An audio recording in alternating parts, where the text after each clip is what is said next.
But I think the development of full artificial intelligence will spell the end of the human race.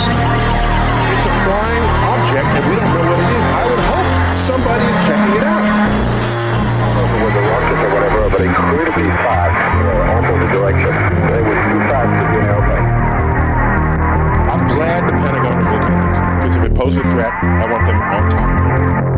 Well, the craft generates its own gravitational field. You said there's lights in the sky? The internet has become the command center for criminals and terrorists. 911, what's your emergency? I need help, please help! Aliens won't let it happen. You know, that's what we're instructed to say. Roswell, Area 51. Alien kept deep under the ground.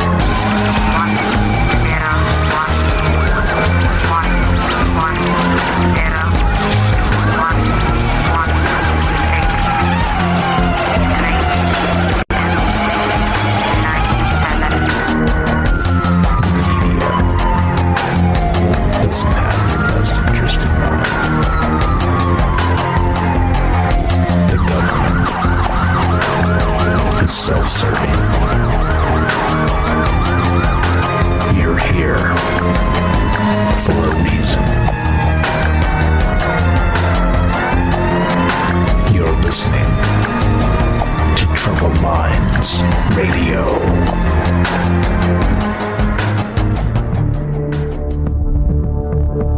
Broadcasting live from a sleeper bunker just off the extraterrestrial highway. Somewhere in the desert sands outside of Las Vegas. From somewhere in space-time, loosely labeled Generation X on planet Earth.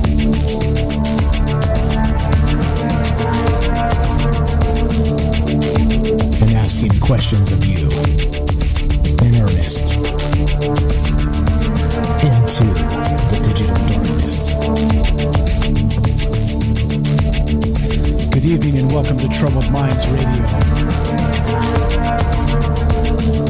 I'm your host, Michael Strange. I'm here with your co-host tonight, Ash, the reptilian from Mars. And we'd like to say hello to all of you who might also have troubled minds. What's up, guys? It's Wednesday night, and that's one of the nights we get together to talk about all the things we're not allowed to talk about. Tuesday, Wednesday, Thursday, 7 p.m. Pacific. We're on the Fringe FM, streaming live on Facebook, YouTube, and D-Live. And all of those things we're not allowed to talk about. You know what they are. Aliens, conspiracy, the paranormal, the government, academia, the 24-hour news cycle, propaganda, and the overall feeling that we live in the upside down.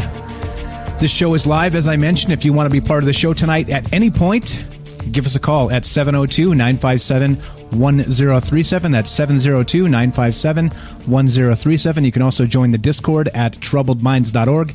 That's the official website. You can find the phone number, the Discord link, all the social media, troubledminds.org. That's the one-stop shop for all you need for Troubled Minds. And the website's a little broken right now, so don't worry about that.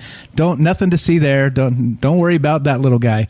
Just worry about the phone number and the Discord link on top. Those are the two most important things, and you can find the podcast and everything else there as well. All right. What's up, Ash? Earth to Ash. Tune in, Ash. Do you copy on Mars? You out there, my friend? You know, there's quite the storm going on, but I'm here. I'm here, Mike. Nice. I'm glad to be with you and your viewers tonight. Nice. How was the trip to? I think you went to Saturn, right, or was it Jupiter? I believe you were somewhere in one of those places. Oh, I don't know. I was so messed up. It could have been either one at that point. I'm not even sure. Okay, fair enough. Well, welcome back in any case.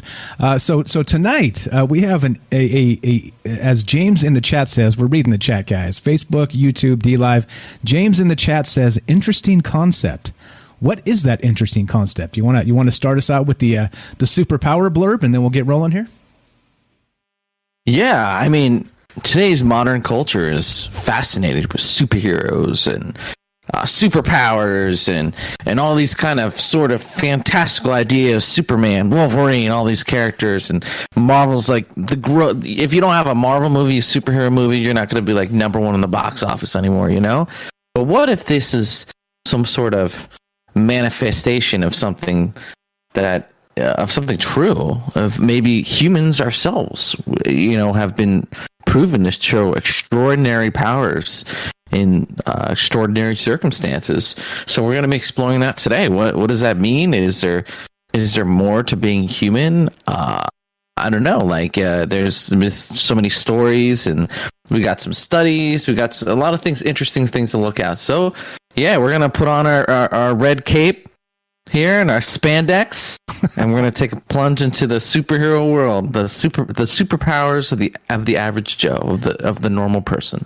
Right, of the IRL, which for you boomer types out there, and I mean that in the most lovable way. The youngsters use it as a dig when you say boomer. I don't. I say God bless you. The greatest generation that ever lived. There you go.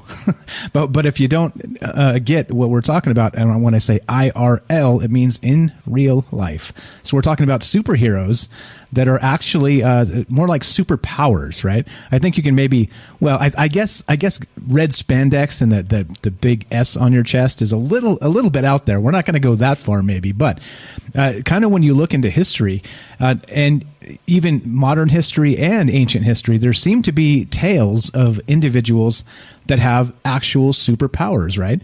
And so it kind of got us thinking. Ash and I were talking about what kind of show to do, and we really haven't tackled this one too much over the course of the 3-year course of this show. 3-year anniversary, Troubled Minds last week, by the way. So we've been doing our thing for quite some time. No longer rookies. You can remove that tag, the rookie tag. But so we really haven't. Maybe for you. Yeah. Okay. All right. Fair enough, my friend. But okay. So the thing is this. Do you really think that human beings have extraordinary abilities, supernatural, so to speak, things they can do, right? We've all kind of heard stories like this, right? And I'll start it like this. Like, we've heard of the urban legend, and I don't know if this is true. I did a little bit of search and I couldn't find the actual story.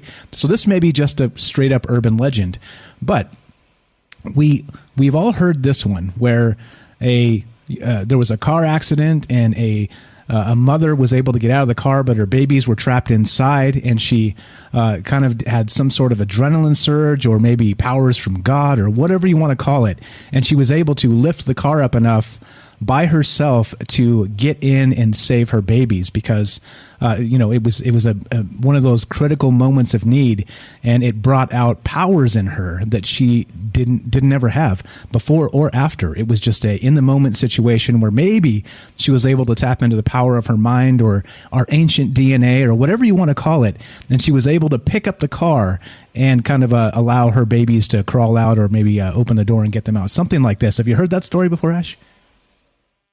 That's exactly the story, that I was thinking of, the exact one where, yeah, the mother, she just gets her superhuman strength and does something beyond what she's capable of, right? And then how is that even possible? And science can explain it. And I guess that's kind of like the theme, right? Like these, yeah, they're one-offs, but there are things that like are pretty common too that really science kind of quite have an explanation for, right? These are the superpowers. And we can also visit things that like that are just amazing that humans can do. I have one I'm looking for right now. A guy regrew his finger. It's like, what? How did he do that? So there's lots of crazy stories out there, and like always, this show's community thing. I'm looking forward to you guys calling in. If you got a crazy story, please. I'm looking forward to that. So please call in, share your story, and then share it with thousands of people. Get it around the campfire. There you go, the digital campfire, as it were. All right, so we're going to start with, I got some stories here. We'll start looking at some of these things of individuals, human beings that have superpowers, okay? If you want to be part of the show anytime tonight, you have comments on this, you have an idea of maybe one you've heard. Again, we're not going to necessarily spend too much time corroborating these things because, number one, this is the show where we drink a lot of the maybe juice, right? So, and knowing if we have like a source, as always, I'll post my sources. You guys can follow up on me. You know this about me. But if you have one and you're not sure of the source, but you've heard it before, it's okay, because we're kind of actually kind of stepping into the fable version of this as well. So like I said, I'm not positive that the mother, picking up the car to save her babies type of situation was even real. I don't know. But like I said, I tried to look. If you guys have a source on that, I'd love to hear it. But if you've heard of other things similar where people have extraordinary human abilities that most people don't have, that's the type of stuff we're talking tonight. So give us a call. Troubledminds.org is the official website. 702-957-1037. That's 702-957-1037. You can also join the Discord. The Discord link is right there on top of the website. Let's go. Let's start with this. This is from listverse.com, and there's tons of pretty good lists with things like this, and you can check these out. Again, I'm linking it, and you guys can follow along. But let's start with the number 10 here. I'll link this to you as well, Ash, so you can see what we're talking about here. And now this is the thing. The headline here, this is from February 26, 2019. So it's recent enough, right? And they're talking about 10 real life people with real superpowers. So let's start with this. Number 10, the real life Batman. All right. So as a baby, Daniel Kish developed retinoblastoma, a cancer which affects the eyes. He had to have both eyes removed before he reached his first birthday.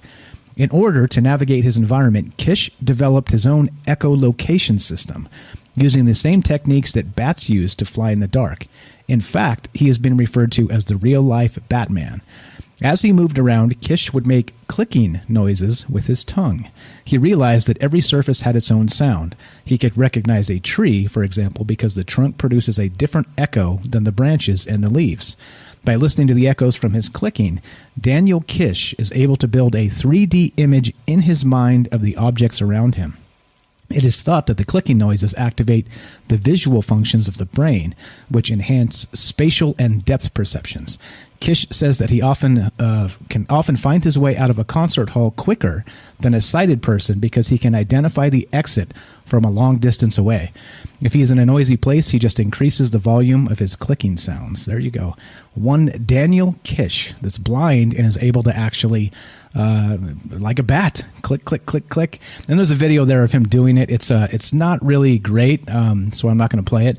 But you can clearly see him doing a... Hey, it's probably super annoying. No, it's not super that. annoying noise. It's actually it's not mic'd up properly, so you kind of can barely tell he's doing it, but he's definitely doing it. Gotcha. It's one of those, just poor quality. I thought it was like my reptilian scream, just like it's like, wow, this is because we're on the radio now. We used to do exclusively video and audio, right?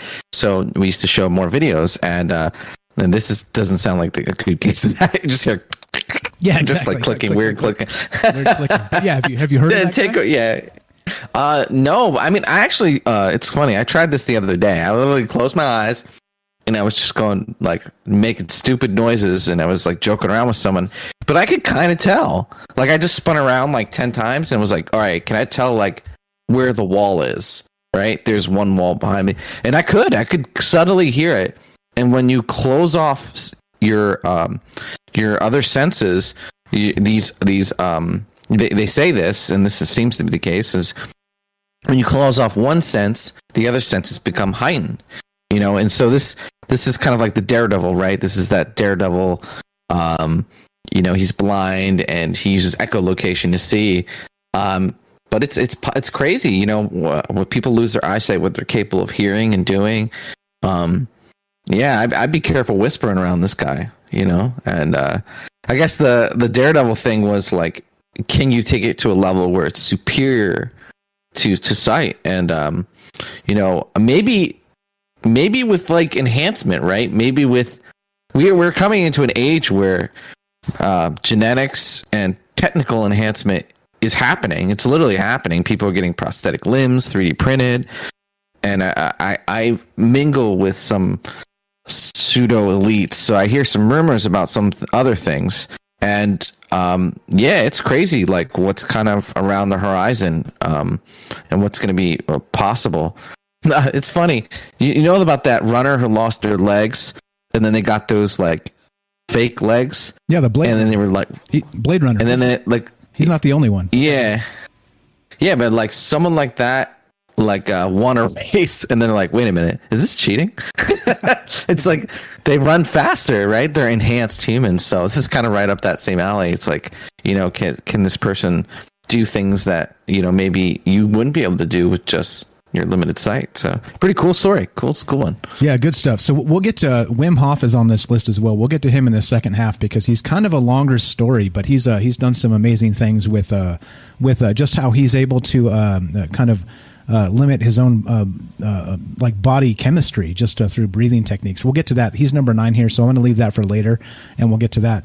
Here's another one. This is number 8, the Real Life Flash, and this is again from listverse.com, and we're talking about and James in the chat in Facebook chat says, I think the word preternatural is more applicable. I think I said that right. More applicable. Preternatural instead of supernatural. And I think you're right. So here we go. This is we're talking about basically superpowers, right? Humans that have superpowers in real life, and that's what we're doing tonight. So as always, we'd love to hear from you. Phone numbers at troubledminds.org and the Discord link. Let's do this one.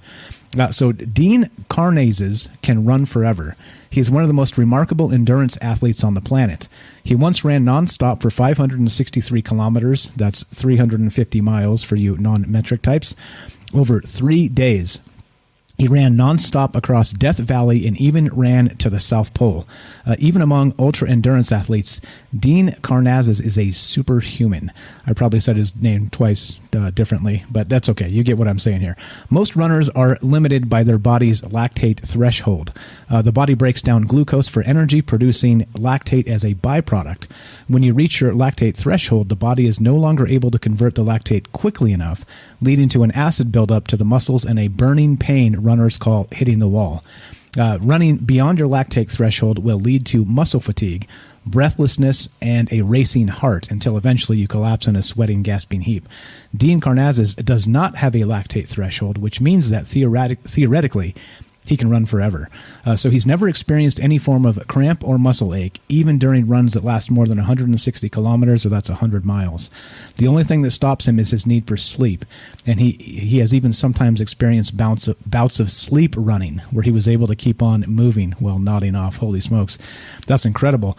And I think a lot of these things we're talking about tonight is maybe kind of aiming us in the direction of possible CRISPR enhancements, with things like this, when we figure out how the body manages itself we become more familiar with these things. There's a lot of great stuff with technology these days, but there's also a ton of stuff we do not know yet, even about the human body.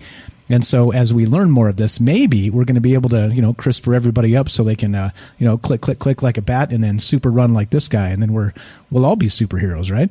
I've never heard of this guy. This is actually a pretty good list because it's got some guys I've never heard of on here, which, when you do some of this stuff, you end up hearing about the same batch of dudes, people. But it's this one is new to me. Have you heard of this guy, Ash? No, that's pretty interesting. So he has a mutation that, or something's kind of like broken in him that removes his limiter, I guess, where he can kind of run. I mean, I was tracking this guy. I watched this documentary about a guy who was just trying to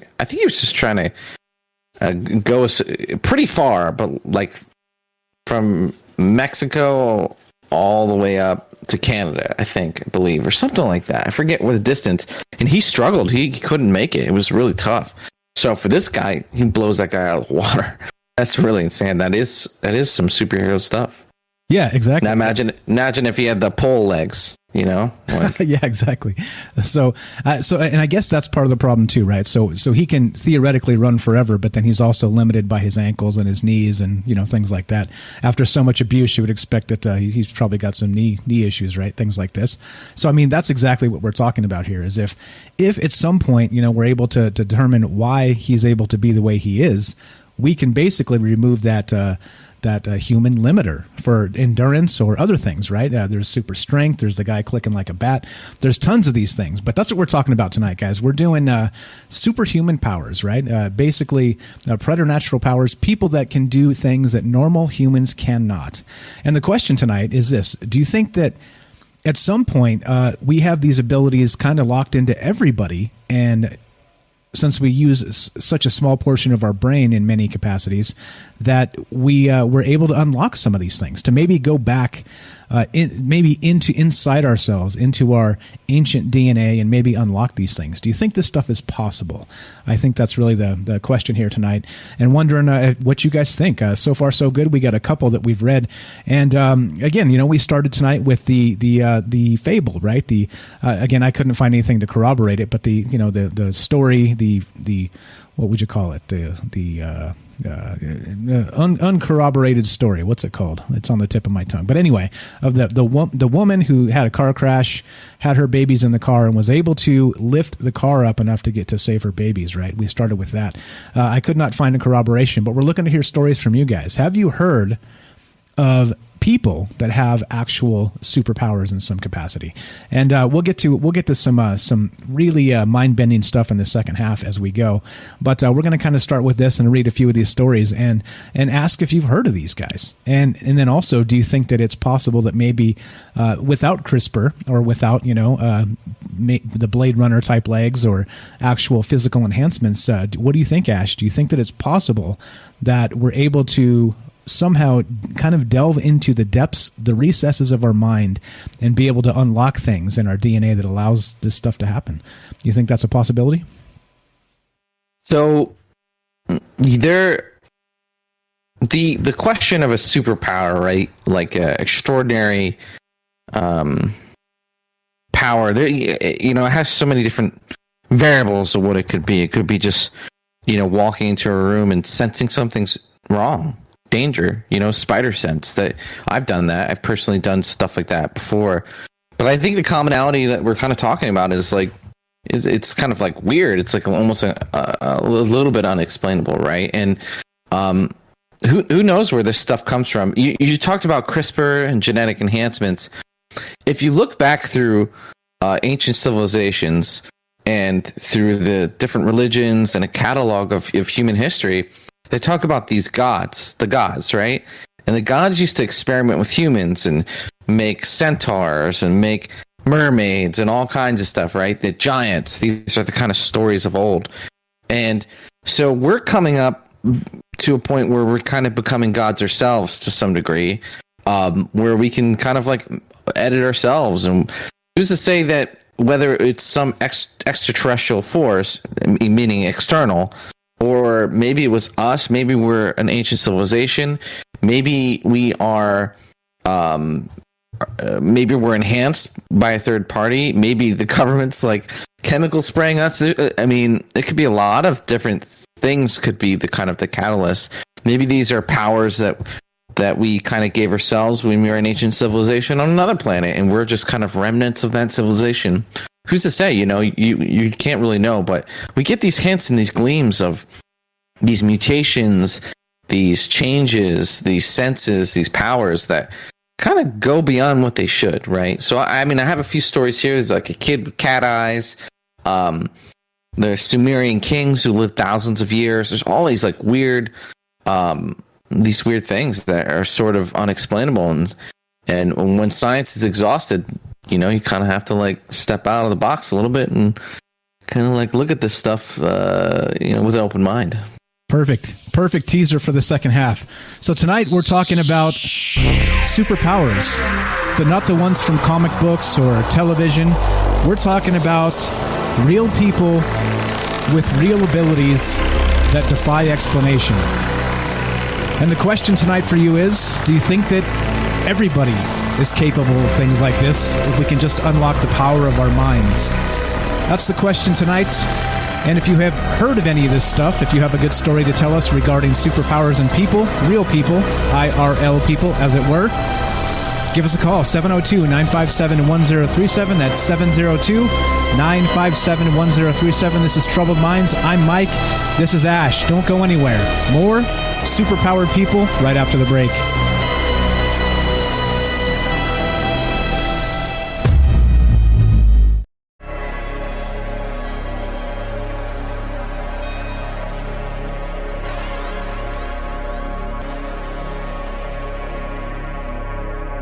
Welcome back to Troubled Minds. I'm your host, Michael Strange. I'm here with your co-host, Ash, the reptilian from Mars. We are streaming on Facebook, streaming on YouTube, streaming on DLive. We are broadcasting live on the Fringe FM. And we're looking to hear from you tonight. We're talking about superhuman powers. Do you think this stuff is a bunch of hogwash? Or do you think it's actually possible? And if this is possible, do you think it's built into our DNA from ancient times, and all it takes from us is to unlock the power of our mind? That's the question tonight.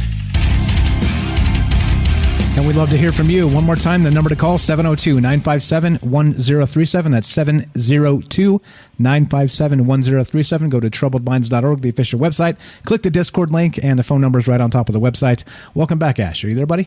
Testing 1, 2. Testing 3, 4. Okay, maybe not. All right, so we're going to keep on trucking here. Sometimes you have technical issues when you're beaming all the way out to Mars. But okay, here we go. We are discussing superpowers, and we left off with an individual named Dean Karnazes that can run forever. He kind of has this limiter, right? Well, humans have this limiter, but he's found a way to have this the body's lactate threshold. He's been able to remove that and have no threshold, and so he's been able to run over 350 miles over 3 days, which seems absurd, right? That seems absolutely ridiculous, and so it makes us wonder, right? There was a great comment in the chat that I mentioned. We're streaming on Facebook, DLive, and YouTube, and reading the chat as we go here. But we had a great comment by Sean from Canada. Let me see. What did he say? He said, what about, no, not that one. Okay. He said this, I'm going to, if you remove the limiter, are you still human? I guess that's the question, right? That's one of the questions tonight. If we're able to tap into whatever it is in our DNA or in our brains and unlock some of these abilities that people have supposedly had over the years, is this a thing? Do you think this is a real thing? And if it is, do these people still qualify as human, or do you think there's something else entirely? I guess that's the question. Ash, check. 1, 2. 1, 2. Ash, Mike, check. 1, 2. What's up, buddy? What's up? Welcome back. All right. So what's up? We got another one here. So I'm going down this list again. This is from listverse.com. Just going to read a few of these, not the entire list because there's a ton of stuff here, but I'm going to read some of the more interesting ones to me that are actual. It seemed to be superpowers, right? There was a guy up there on the list that's like they call him the real life Spider-Man, and he's just got this insane ability to climb buildings and things like this. We're going to skip that one because, well, that's impressive, but it's probably less impressive than the guy that can run 350 miles in 3 days, right? So anyway, here we go. This is number 6 on this list. I linked it back in the chat if you guys want to follow along. The real life Professor X, they're calling her, and the Mary Lou Henner is the actress, and she has what they call superhuman mental powers. She has this condition, an extremely rare condition called highly superior autobiographical memory. That would be HSAM, which allows her total recall of basically every single moment of her life. Fewer than 100 people with the condition have been documented worldwide. Though this condition, HSAM, would make life easier in many ways. It says, imagine never having to wonder where your car keys are, for us mere mortals. There are some disadvantages. People with this condition, HSAM, are more likely to have anxiety disorders and suffer from depression or OCD. And that seems completely legit to me. Can you imagine if you remembered in crystal clear detail every failure of your life? I mean, maybe I have a superpower then, because I can. No, you know, it's funny. It's like I see these memes where you're like in the shower, or it's like 2 o'clock in the morning, you're going to bed, and you just remember this thing you said like 5 years ago at a wedding. And you're like, God, I wish I never said that. I'm dumb. I'm such an idiot. And I'm like, thanks, brain. I'm trying to sleep, and have a good day tomorrow. That's what you hit me with. But so you can imagine this is that on crack, right? It's where she can relive any memory, any moment in her life. It's pretty insane because I don't know. As I get older, people say, "Oh, I remember when you did this thing," and I'm like, no. No, I do not. Probably for the best, right? Yeah, I'm like, I don't think that happened. And they're like, yeah. And then the other guy's like, yeah, dude, you were like doing this. And I'm like, really? I'm like, it sounds like you're talking about someone else entirely. So it's kind of it is kind of a curse because I'm glad I don't remember some of those moments. That's pretty insane. That's a superpower. You know, they say that when aliens take you and they kind of like, they can scan your brain, and when they're scanning your brain, you'll literally start memories and things will pop up like a banana or whatever, because they're moving through your brain, like scanning it. And I wonder how much of it we actually record and how much we can actually pull up, right? What's the ratio? Like, do we record every single thing? Is there like an Akashic record for your existence, your experiences? And maybe when you pass on, when you die, you like go through that, and that's kind of like that life flashing before your eyes. I don't know, but this would hint that it's possible, right? That's pretty insane. Yeah, definitely. And so, I could see how this would be incredibly valuable to be able to remember every single aspect of your entire life. But again, like Ash mentioned there's some things we don't want to remember. Like for instance, did everybody out there pass your first driver's test? You know what I'm saying? Like, maybe you forgot it's been so long, but maybe you didn't, and you don't want to remember. You know what I'm saying? Like, those types of things are okay. It's okay to remember the minor failures as long as we overcome them, right? But then of course, then there's the major failures. Well, oh boy. Yeah, and you got her kids can't get away with anything. They can't get away with nothing, dude. Yeah. Or imagine being married to her and it's like, well, you do this every time. You're like, because if you can recall things so vividly, it's almost as if it's happening. She could get mad at you again for something you said like 3 years ago. You know what I'm saying? Like, you like, oh, I'm sorry. Well, you didn't say it with the right tone. It's like, oh no, I did. No, you didn't. I remember. It's like, oh yeah, that's right. Okay, right. So we're lose every argument. Exactly. Yeah, you lost. Don't even start. So we're talking about Mary Lou Henner, right? She's an actress. Somebody says that's the lady from Taxi, the TV show. I knew I recognized her. I didn't know from where, but that's it, from the Taxi TV show. So anyway, she can recall every moment of her life, basically, right? She has that superpower of this condition called HSAM, which is highly superior autobiographical memory. All right. And this is how crazy it gets. She can recall the month, day, and time of every event that has happened in her life. And she can also recall things that were on the news or happened to other people. She first became aware of her ability at the age of 6. Now imagine that. You can remember exactly what was happening at a particular time on the news. So this is the perfect fact checker. That's crazy. This is the perfect fact checker. Why doesn't she have her own fact checking website? She could be like, oh no, Anderson Cooper. Just 6 months ago on Tuesday at 7:33 p.m. you said, you know what I mean? Oh man. She should be doing stuff like that. Yeah, she could be like a lawyer, stocks. I know in the stock market, it used to be that since people didn't have computers and algorithms and stuff like that, it was kind of like who had the best memory and who was the smartest person. And Warren Buffett, he has a what do you call that? Image memory, where you photographic memory. So he had this edge on everyone, and he used that edge to eke out over the years. So you can imagine her, like, put someone like that back then. She can like literally think back at any point what the stock was in her own mind and be like, okay, it was down like 20%, 20%, 20%. Oh, it's down 30. Okay, I'm buying. That's crazy. That's like computer stuff. And I wonder how she is. Does that affect her personality? Like, is she kind of weird? You know what I mean? Like, is she just she seem perfectly normal? I would think that she would operate differently, Yeah, so it said there that there's only 100 people that have ever been identified with this particular condition, and it did say they're prone to depression and OCD and personality disorders, as you would expect. I mean, I think it's a little bit weird that you could literally recall every single minute of your life, including what was happening on the news during a particular time and stuff. I mean, that's just nuts. I think back to my 20s and I'm like, man, number one, I was such a moron, right? The moron that thought he knew everything. Yeah, guess what? That's probably everybody in their 20s, right? But I mean, then there was all that, then all the stuff that went on that I wished I was paying attention to, that she kind of caught in the periphery that she could have perfect recall of. I mean, that's pretty amazing stuff. But anyway, what do you guys think? We're talking about superpowers tonight. IRL superpowers, which would be in real life, and these are people that actually have extraordinary abilities. And do you think that it's possible that we all have some version of these locked into our DNA, and we can unlock it by accessing the power of our mind? I think that's really the question tonight.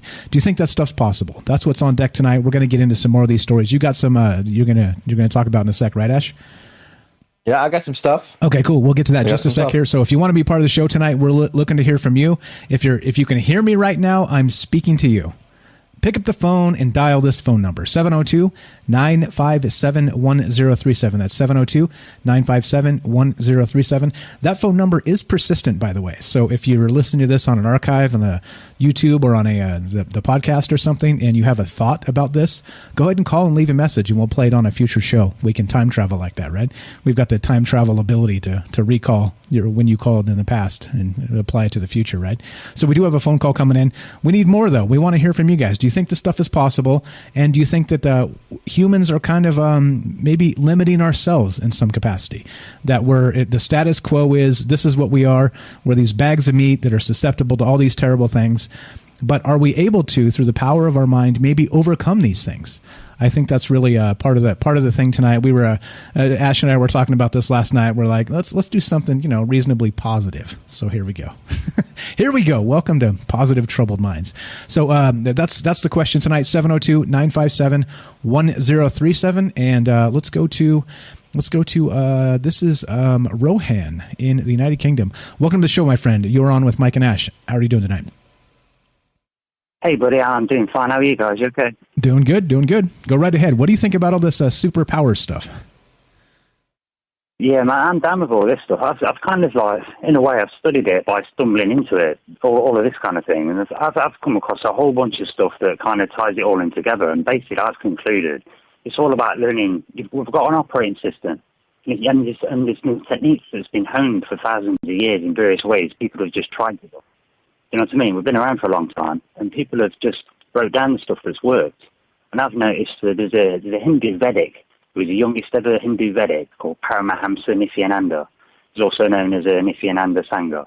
And he's talked about some of these yoga techniques, some incredible stuff that you're supposed to be able to do with them, but there's techniques for slapping yourself. And I thought that was interesting because, again, you've got the Chinese medicine in meridian lines. You when you do martial arts, you go for gallbladder 16, then under the armpit, and you can paralyze one side of a person's body. You've got Dimak strikes. You know what I'm saying? You've got Falun Dafa and Tai Chi, which is learning to manipulate your magnetism. You know what I'm saying? All this stuff stacks up, And then, of course, you've got sacred geometries. And in martial arts, you do sacred geometry shapes on people to create sigils on it, which is then bringing in the magic. Do you know what I'm saying? It all ties in together. I think these are operating systems, and I think they're absolutely real.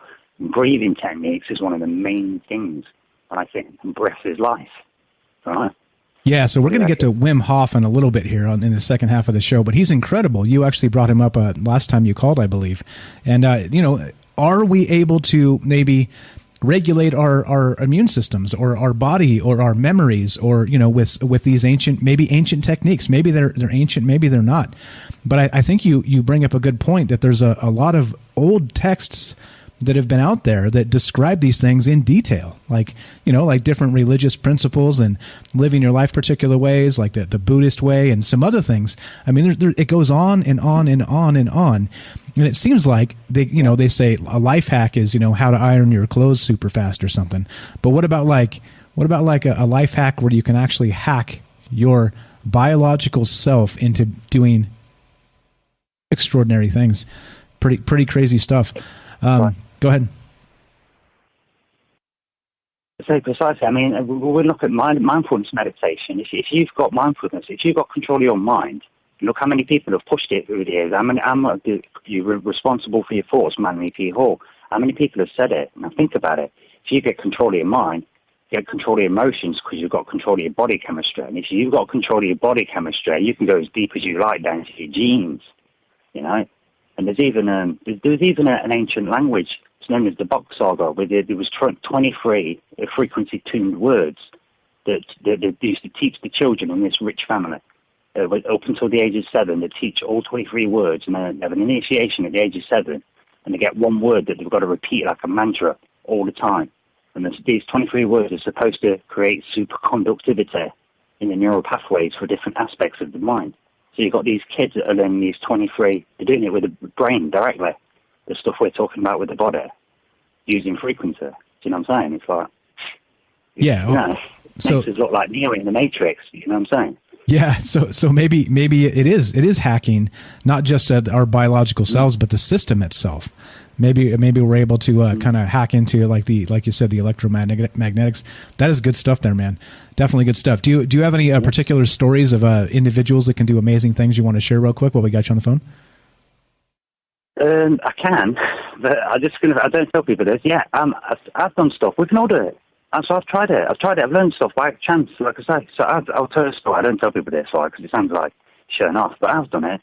I've done it with martial arts. I've done it with like getting in tune with things.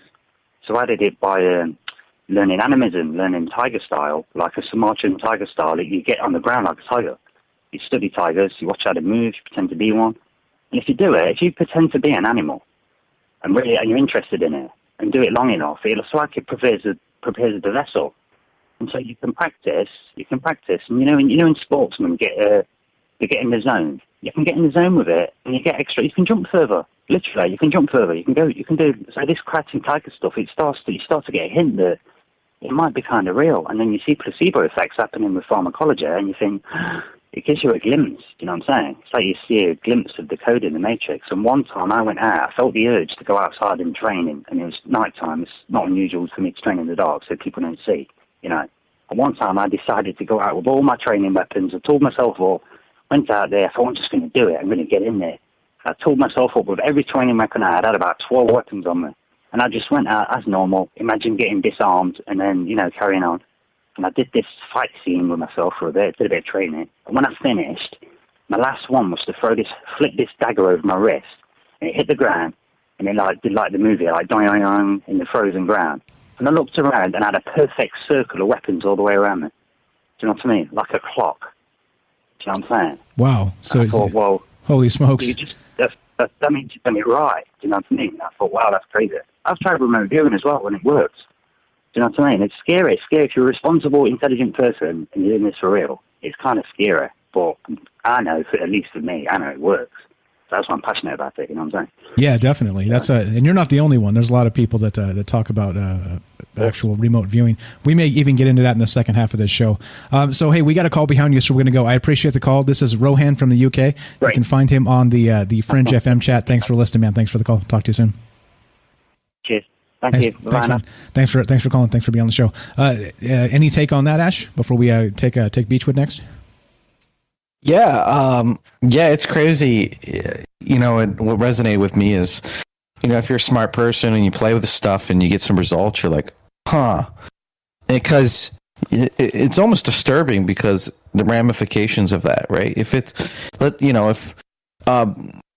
I tried remote viewing, and the first time I did it, I nailed it. I mean, absolutely nailed it. I smelt it. I felt it. I literally got that there was people there, a dog, it was a house. I got everything, and it actually freaked me out because even if remote viewing's real, I never thought I could do it, let alone on my first try. And I actually did real quick try to make an attempt.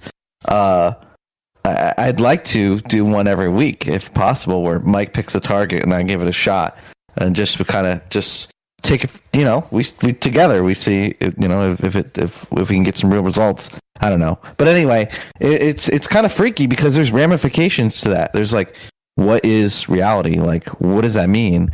It means there's more. Science tells you there's just matter and particles and whatever. But if these things are true, if your consciousness can affect reality, then there's more to reality, and it has ramifications. And some of those are kind of disturbing. It's like, well, is this even real? You know, like what is even going on, right? And so you can go down a crazy path, and you know, you don't really. I don't think any human really understands it, but I think if you go down that spiritual journey, you kind of play with this kind of stuff. You know it's true. You know, you feel something's there, but you don't quite understand it, right?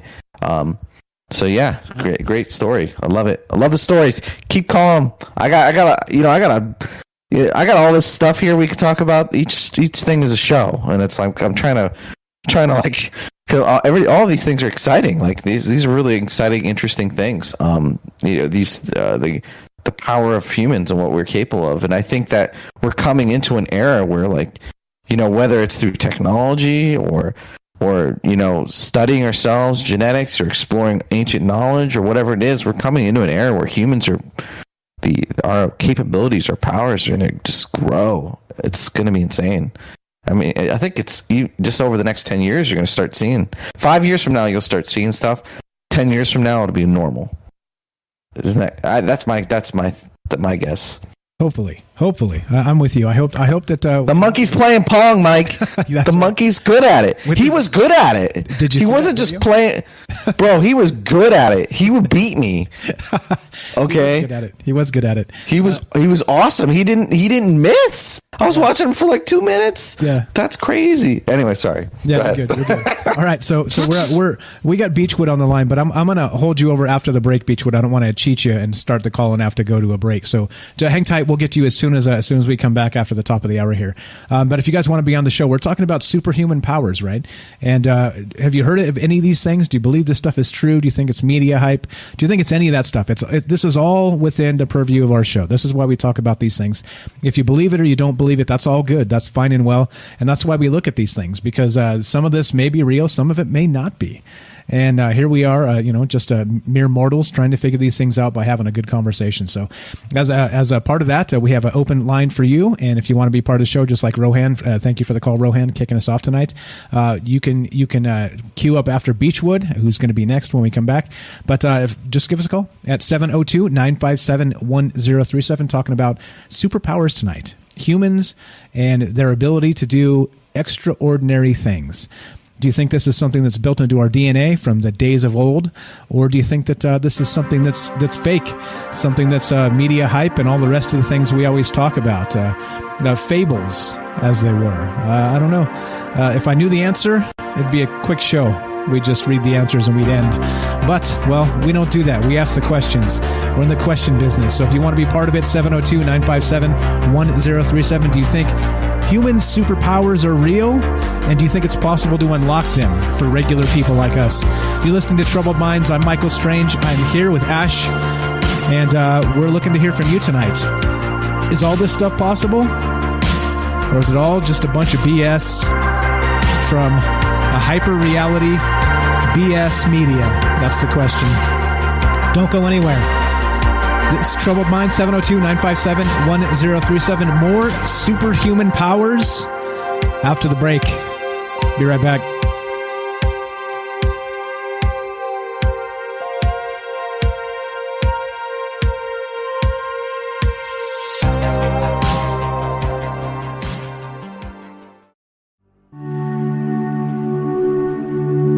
I wish none of this had happened. So do all who live to see such times, but that is not for them to decide. All we have to decide is what to do with the time that is given to us.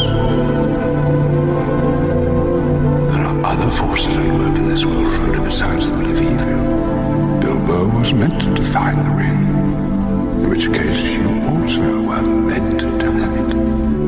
And that is an encouraging thought.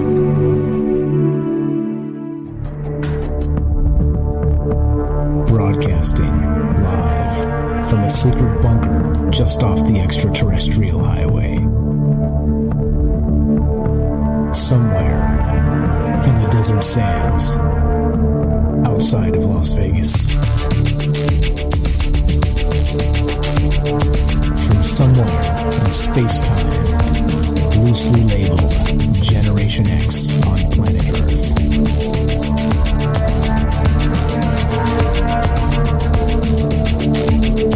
asking questions of you in earnest into the digital darkness.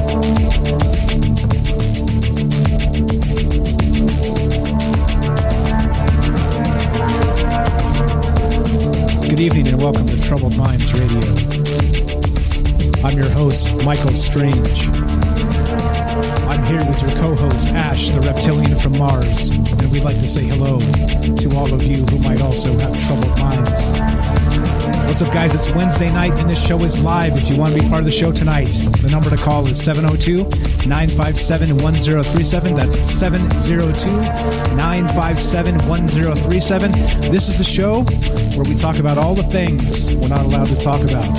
We do that on Tuesday, Wednesday, Thursday at 7 p.m. Pacific. And you know what those things we talk about are. They're, of course, aliens, conspiracy, the paranormal, the government, academia, the 24-hour news cycle, propaganda, and the weird feeling that we live in a state of the upside down. Like I said, streaming on Facebook, YouTube, and DLive, broadcasting live on the Fringe FM. Phone number 702-957-1037. And we're talking about superhuman powers tonight. Are these old wives' tales? Are these urban legends? Are these fables from the past? Or is there really some sort of scientific basis behind this?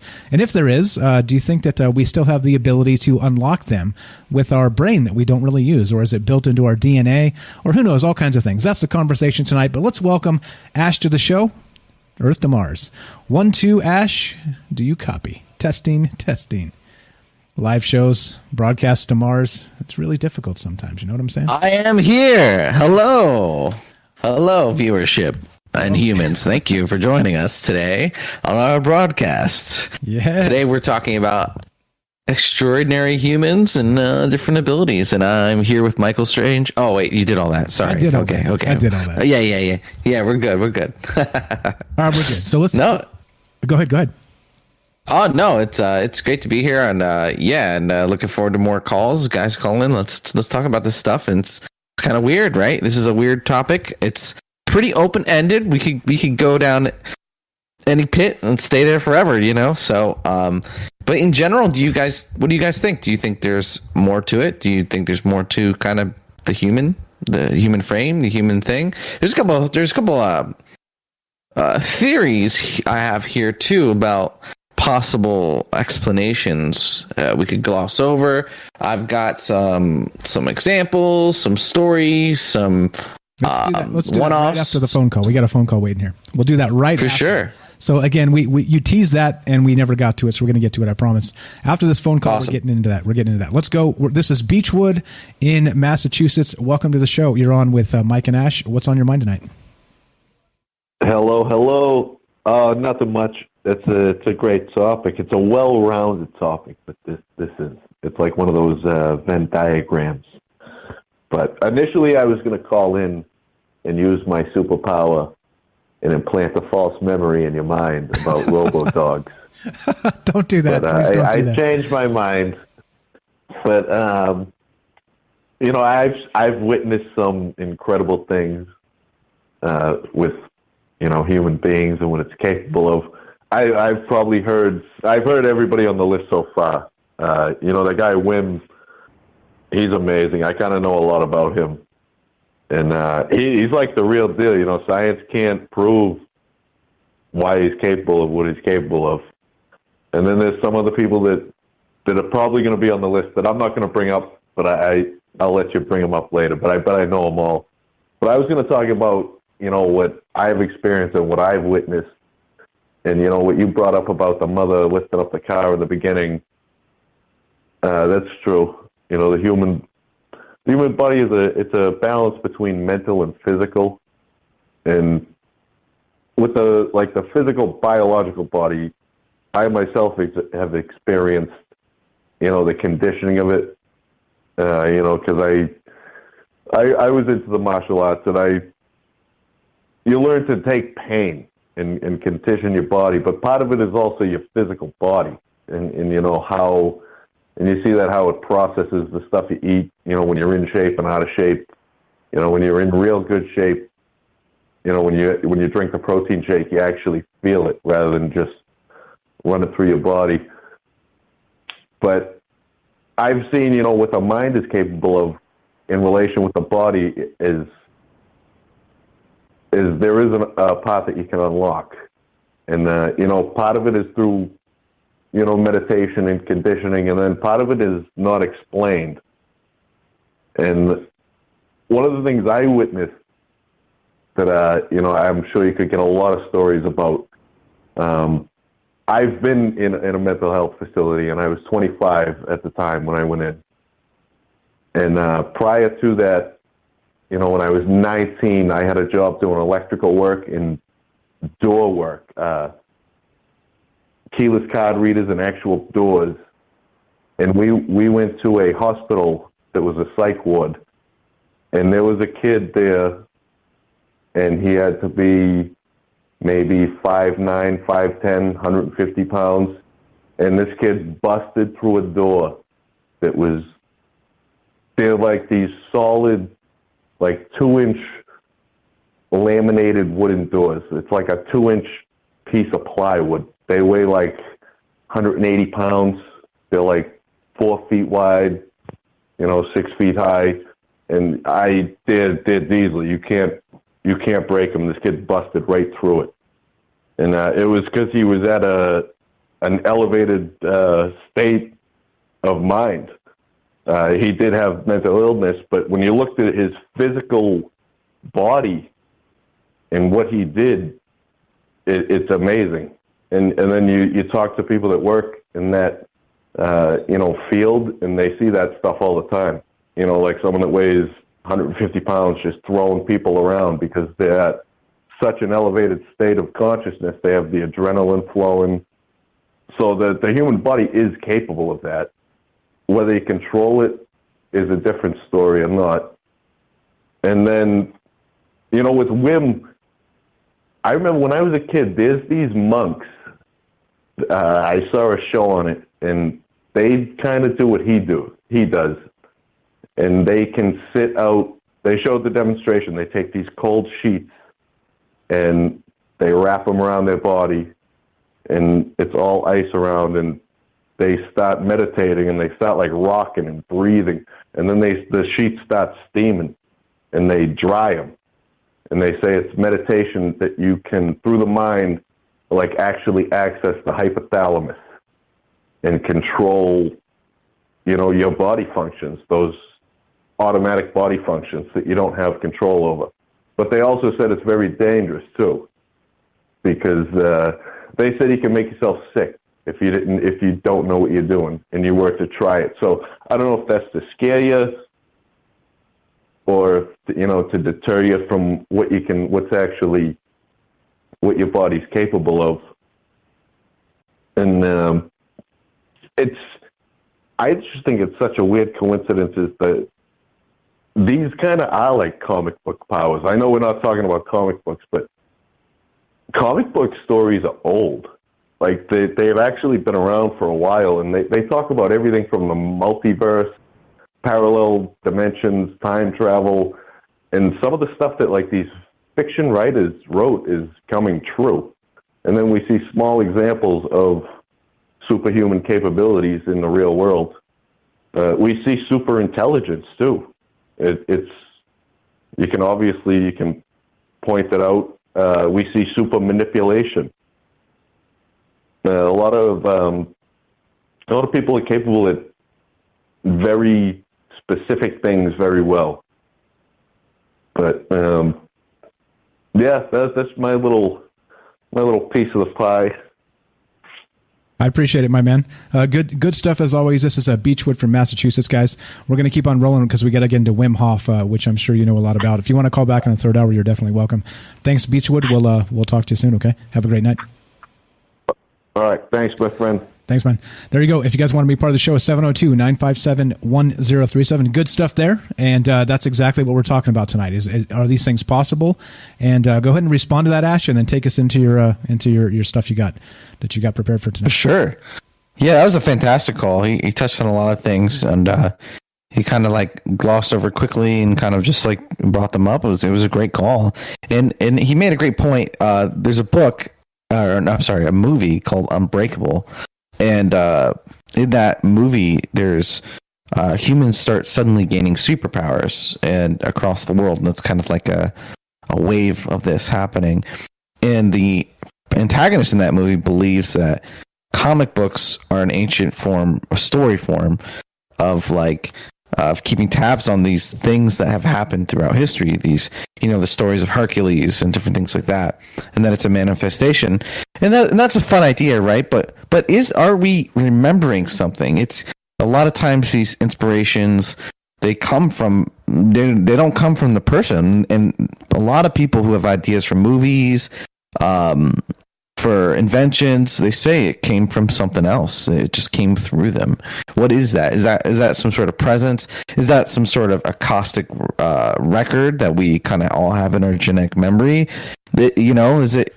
And so I have some of these, just real quick, some of these ideas. It's like, are there like gods? Are there like aliens, gods, or whatever? And they kind of like play through men, and they bestow upon us powers and at different points in histories, and whether that's aliens doing CRISPR stuff or that's like some bearded men, Greek gods. There's all these stories. Are we in a matrix where we kind of can affect our reality?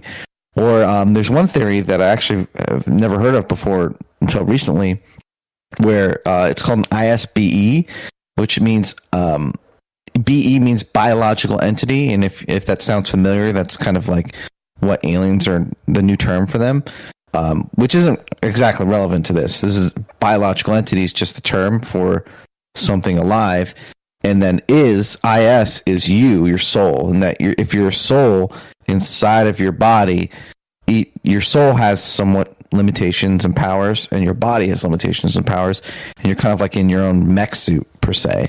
And so the combination of those things can give you supernatural abilities, basically. So with that said, there's a few things here, and we can gloss through a few of these. But have you heard about the Sumerian Kings, Michael? The Sumerian Kings, and how back in the Sumerian texts, which Sumerians are. I don't know if this is 100% true now. I heard something different, but it's supposedly the oldest written text and catalog of their civilization. And the Sumerian kings supposedly lived for hundreds and hundreds of years, sometimes thousands of years. Is this a typo, or is this remnants of? Was this a time? Was this like you'll see people don't.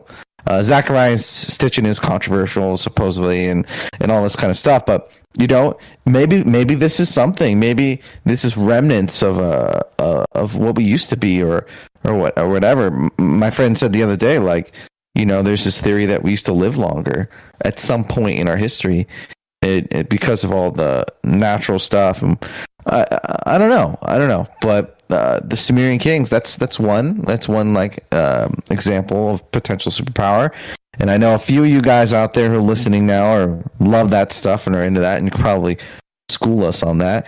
Here's real quick. Yeah. Let me shoehorn this in there. So, as an interesting note to that, so the kings of old, let's call them, were able to live a very, very long time. And there's one that people are very familiar with. It was said that Noah of the Bible actually lived for 950 years. So, interesting. Right. That, even going back to like the kings of old and Sumerian, the first written language, and all the rest of this stuff, is that there's some corroborating things that happen in the rest with some of these other texts as history kind of unfolds as well. So definitely good stuff. But go right ahead. Don't want to jam that in there. No, super relevant. And that's a good point. But what those kind of those stories kind of have in common is some sort of godlike presence, right? Like it's some sort of superior godlike thing. Like whether it's external God or they themselves are somewhat gods or something. Maybe humans have an artificial age limit that's put on us. So, our DNA basically breaks off over time. You can kind of change that. So anyway, interesting stuff. And kind of on that point of somewhat immortality, another superpower, which is, we get these rumors, these wisps of this mystical martial arts kind of stuff that people have mentioned before. Monks floating, monks putting their hands in stone and leaving handprints. And supposedly during a monk's journey of kind of achieving this spiritual enlightenment, these kind of like demonstrations are actually hurt them in their ego. They're trying to shed their ego, but then they're like showing off their powers. So it's kind of like this it's this counterintuitive thing where, if you saw a guy floating legitimately in front of you, that would change your life, right? So there's people who say they see these things, but they're not supposed to do them because it hurts themselves. So it's like, at this point, it's kind of just rumors, but you get these glimpses. And there's this ultimate achievement for some of these Tibetan Buddhism is achieving the rainbow body. And so supposedly monks in the past have basically been like, all right, peace out, I won, GG, good game. That means for gaming people out there. And they just bounce. Their soul just leaves their body, and their physical, their biological entity, their body kind of shrivels up, and then you see this somewhat rainbow, and they leave. And there's been stories of Tibetan gods who come down and taught humans how to do that. Another that little god aspect, right? A little kind of the god story kind of thrown in there. And there's been kind of more modern things like within people's lifetimes today of these stories of these things. I know you've heard about this, Mike, right? The Tibetan body, rainbow body. Actually, I haven't heard of it in terms of the rainbow body, that quote, but I do know that they have they basically the entire practice of the religion, even going back thousands of years, as far as I'm aware, is that it was to achieve enlightenment of some sort. And this is, I guess it's physical as well. I didn't realize, but yeah, I didn't realize it was called Rainbow Body. Good stuff, though. So I linked this if you guys want to check it out, what he's talking about. It says, what is Rainbow Body? And it's fairly recent from January 2019. And great stuff here. Great stuff. But go ahead. I have heard of it, but not in that exact term. Yeah, and it's really interesting where they kind of would glow, and they'll. I think the caller just mentioned this, where they kind of like throw rags over them, and they kind of like steam off, and they shrivel up, kind of like a shrunken head, and then that's it. They're gone. They like leave, and that kind of plays into like, what is this reality? Like, is this like just a test? Is this a prison planet? And once you kind of achieve certain points, or maybe you're an active participant. And in between lives, you realize it. And then he was like, if you do this and you do that, you're done. You just quit. You quit the game. Pretty crazy stuff to hear. That's some pretty supernatural abilities. So let's go with one a little bit more practical. This is a super common one. I bet a lot of you guys have heard this one. Let's go with the boy with cat eyes. You've heard about this. I know, Mike. Definitely. He's Chinese, right?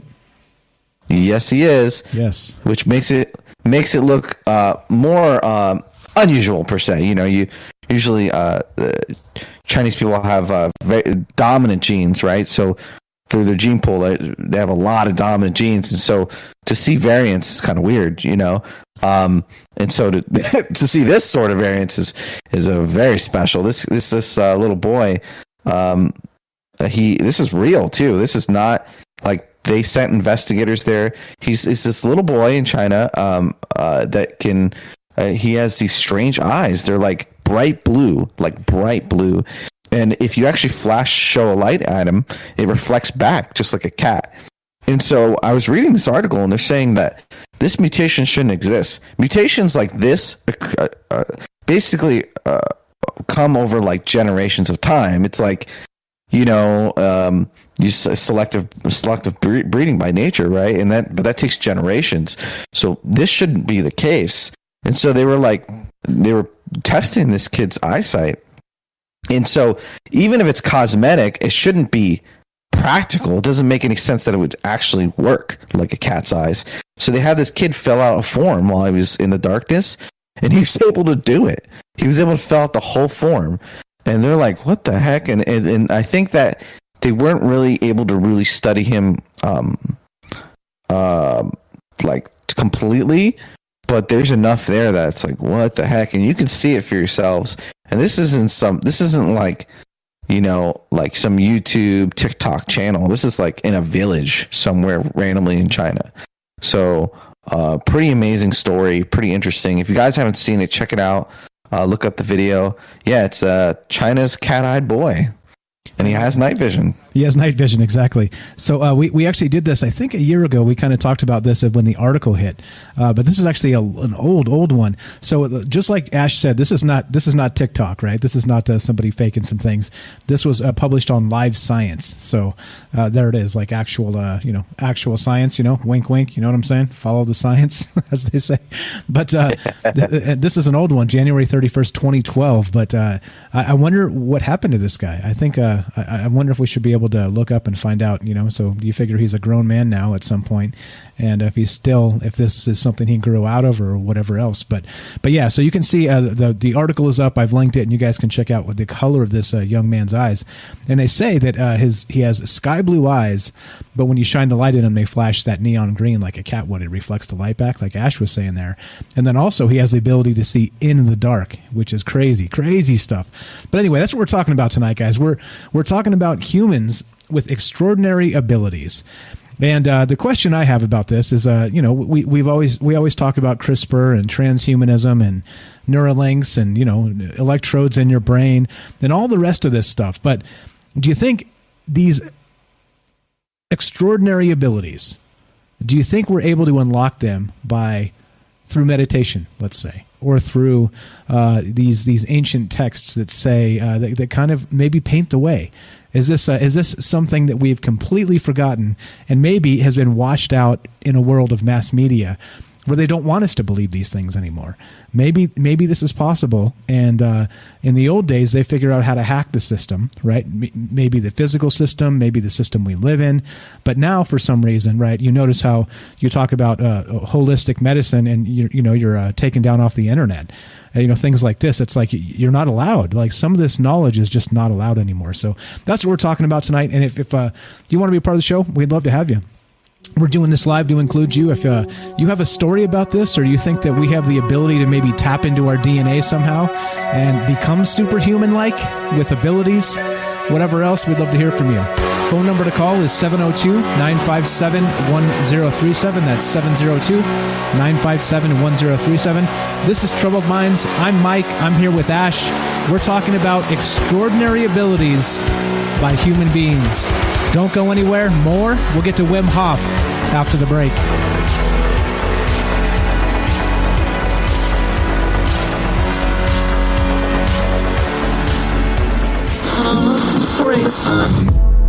The truth is out there, and so are we. KTLK, Digital Broadcasting, The Fringe FM.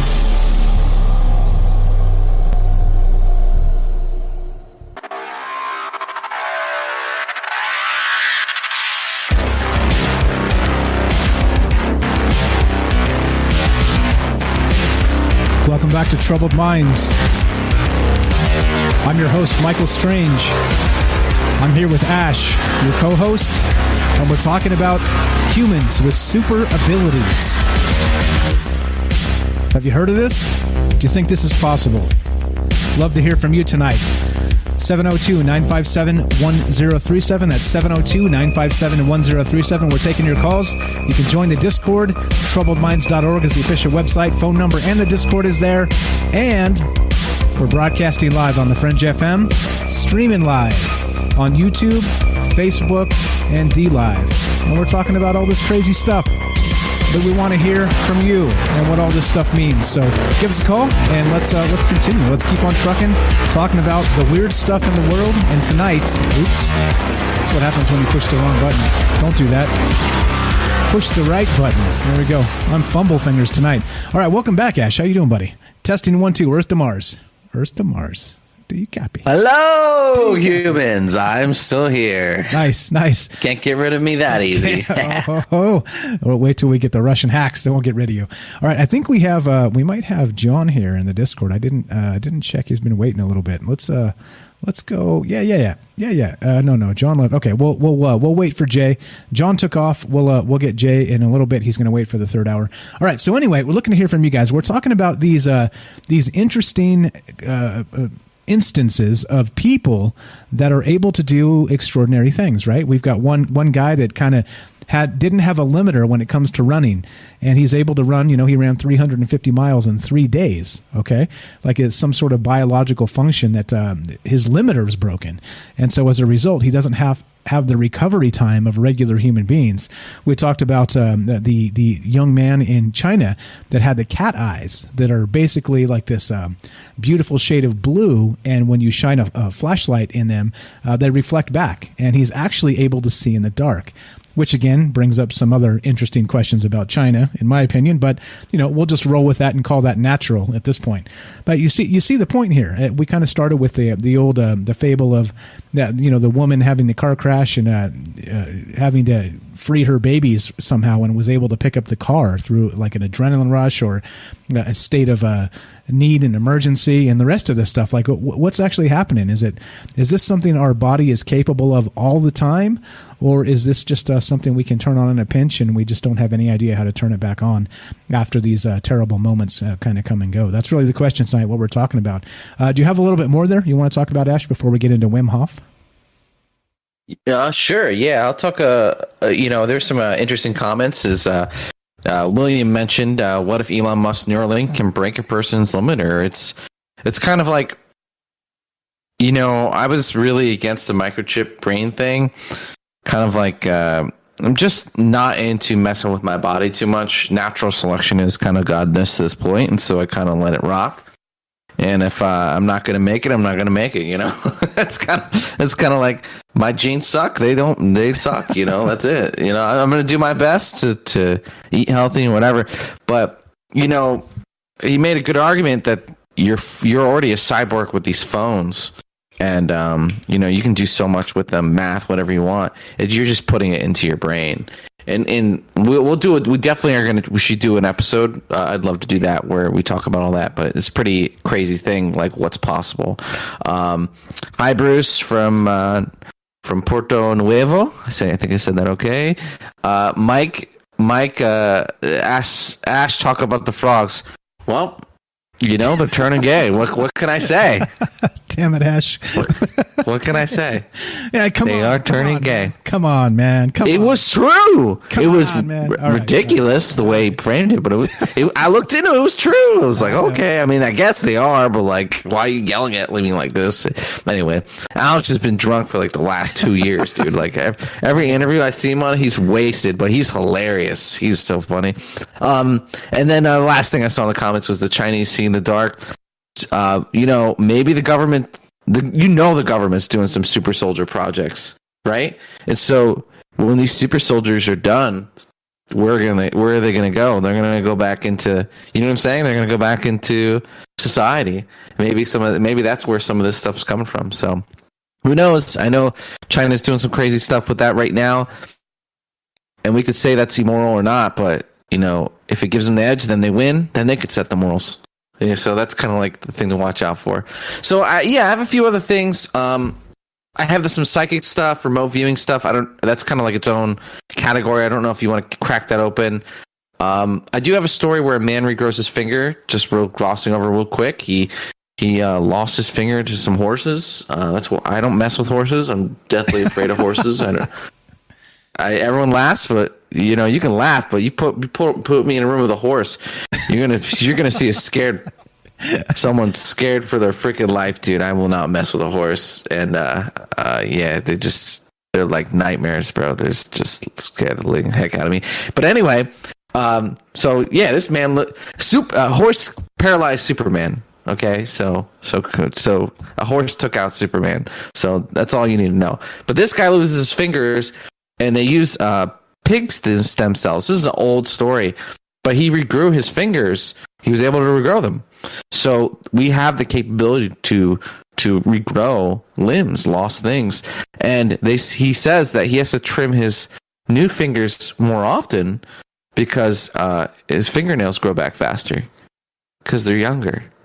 So like what does that mean? Like, what can we grow back? You know what I mean? That's and I'm just saying, dude, with the technology and with the genetics we're capable of, I'm saying in the next 10 years, it's going to be nuts. Like, if you have, like, there's definitely the downside of it, the scary, crazy stuff that could potentially come of like super soldiers and all this kind of brain hacking, all this stuff. But there is the positive side where, people couldn't walk before, being enhanced hearing, sight, memory. It's pretty exciting. It's a little scary playing God, but you also at the same time get to play God. Which is kind of fun. Exactly. And so interestingly, that's what's going to happen with Elon Musk, right? Eventually with the Neuralink, the first thing that they're going to be able to do that's like groundbreaking is that they should be able to restore motor function to people that have had like a catastrophic loss of it. And so, a car accident or something where it fractured spine and they never really recover and can never walk again type stuff, is that the Neuralink should be able to restore some of that in some capacity. So, I mean, technology it becomes miracles at some point, right? And the danger is, like always, like we talked about last night with the digital dog and the rest of this stuff, is that technology is good, and then for some reason people just find a way to abuse it and turn it into things it isn't. It's awful. But okay, let's get to this Wim Hof guy. I don't know if you've ever heard of him, but this is amazing, right? I'm gonna read just a little bit of this, and I linked his YouTube video already. He's got like a beginner's course on his breathing technique, and his breathing technique in particular is what makes him a superhuman of sorts. Okay, let me read just a little bit of this. This is from Healthline.com. All right. So your breathing rate and pattern is a process within the autonomic nervous system that you can control to some extent to achieve different results. You may not be aware of your breath all of the time, but through practice, you can gain a greater awareness of your breath and learn how to manipulate it to your advantage, right? The Wim Hof Breathing Method, that's WIMHOF is the guy's name, just like it sounds, Wim Hof. The Wim Hof Breathing Method. Let me put the phone line back up real quick because that's what that was dropping. Yay, technology. Live shows. Okay. Yay, totally. The Wim Hof Breathing Method techniques have been developed by this individual named Wim Hof, of course, who is also known as the Iceman. He believes you can accomplish incredible feats by developing command over your body through use of specific breathing techniques. This is said to help you improve your productivity, performance, and overall well-being. Hof believes that learning to develop mastery over your nervous, immune, and cardiovascular systems will help you be happier, stronger, and healthier. And so not only that, so this guy, it's one thing to say it, it's another thing entirely to do it. And he's been doing it. He's been doing all kinds of amazing things that other people cannot replicate. And he takes it all and back to his breathing methods. And he's been on Joe Rogan a couple times. If you haven't seen him, they're fantastic. I was checking him out a little bit on Spotify. I had never heard of this guy, but a friend of mine linked it maybe 6 months ago, 8 months ago, something like that. And so I've been watching him a little bit on Joe Rogan, and then also looking at some of his breathing techniques on YouTube, and even trying them myself, right? And he says that, kind of we're born, and then we have these automatic functions of our body. And then once we learn, kind of how to live with it as babies and growing up and becoming adults, we forget how to breathe. Like one of the most basic functions of the human body, we forget. We kind of leave it on autopilot, and our body is always in a state of trying to preserve energy and things like this. And so our breathing gets lazy. And so one of the most basic things of oxygenating our blood and keeping our heart beating strong and all these things is all based on our breathing techniques. And he says that if you don't actually consciously think about it and practice it properly, that you end up in a bad way, in bad shape. And he says that and he's done it. So here we go. So he has the uncanny ability to endure cold temperatures and extreme circumstances. He developed this ability through extensive training that allows him to control his breathing, heart rate, and blood circulation. Hof believes that ordinary people can control their bodies to accomplish difficult feats, and he teaches these techniques through online and in-person classes. I already linked his YouTube channel there, and one of the breathing techniques. Try it out. I'm telling you, try it out. You feel different afterward, and some of them, he has like they turn into these extreme breathing techniques, right? And at some point, you end up maybe lightheaded. Like it's because your body is not used to having so much oxygen in it. And I mean, like, you think about that, and they say that, what's one of the biggest things that, can help cure cancer, right? It's been said that, oxygen is one of the things that can, is kind of like the enemy of cancer. So, don't take this as any kind of medical advice, please. I'm not a doctor. But you get what I'm saying, is that our basic function is breathing, like the most basic function of all things. And then it's one of the things that we really kind of leave to just our lizard brain, as it were, right? And I mean that in the best way, of course. But you understand, right? It's wow, Mike. Wow. I was hoping I could get that one by. Okay, all right. But anyway, you get it, right? Have you heard of this guy, Wim Hof, Ash? I actually have. Yes. And I tried the cold shower thing. Woo, that did not go well. I did that for like 2 days. And I was like, nope, I'm not doing that. And, but I was on this kick of learning these different techniques. And, his is interesting because you're basically flooding, you're breathing in and you're breathing out, but you breathe out less than you breathe in. And you're basically flooding your system with oxygen. And if you do it, you feel like a rush. It's kind of like, we're in a very complacent, lazy society. We're eating cheeseburgers and sitting around. We don't have to run from the tiger. We don't have to chase our prey anymore. A very sort of docile life, like you were saying before. And this kind of simulates that to some degree. And it really, really awakens parts of your brain. And when those parts of your brain are awakened, it gives you access to more. So I've actually used this technique. I'm not an expert with it, or just trying it out, and I've used it as a tool in my life a few times, and some moments where I really needed that extra juice, and it's really cool, man. There's a lot you can get from breathing. If you do shallow breathing, you're actually communicating to your body that you need more oxygen rapidly, and you can kind of put yourself in different states. It's almost like a controller to your emotional state. Whenever I'm stressed or I have anxiety, I just take deep breaths and I breathe, and I can kind of usually ride through it, and I'm like kind of good. And before I knew about these tools, it was just like, well, crap. Whatever that negative state I was in, that's what you were stuck with. So it's really cool stuff. I know he climbed like mountains in shorts, like Mount Everest in shorts. The guy's like nuts. He's always pushing it. And I respect anyone who's basically pushing the limits of like their will and what they can do, and really cool stuff. And I really love that he's sharing it with the world and teaching other people. It's really, really cool. Superhuman, Exactly. So here we go. This is from that list verse that we started with here, and we skipped to Wim Hof because he kind of is his own conversation all by itself, right? Like I said, check him out on Joe Rogan. He's got a couple of really, really great discussions he's had, and they're talking about exactly this type of stuff, being able to regulate the more passive parts of your body that people don't usually think about. So here we go. I'm going to read just a little bit of this so you guys understand who this guy is. So Wim Hof discovered his superpowers by accident. When he was 17, he was walking along a frozen canal in his home city of Amsterdam when he felt a powerful urge to jump in. So he did. He soon discovered that his superhuman ability to withstand the cold, which has led him to claim 26 world records. He tried to climb Everest in a pair of shorts. Although he made it through the death zone unharmed, he was forced to turn back not by the temperature, but by a foot injury. Hof has run barefoot marathons in the snow and broken his own record for ice submergence 4 times. So researchers studying Wim Hof's remarkable abilities have discovered that he is able to override the stress responses in his brain through breathing and meditation techniques.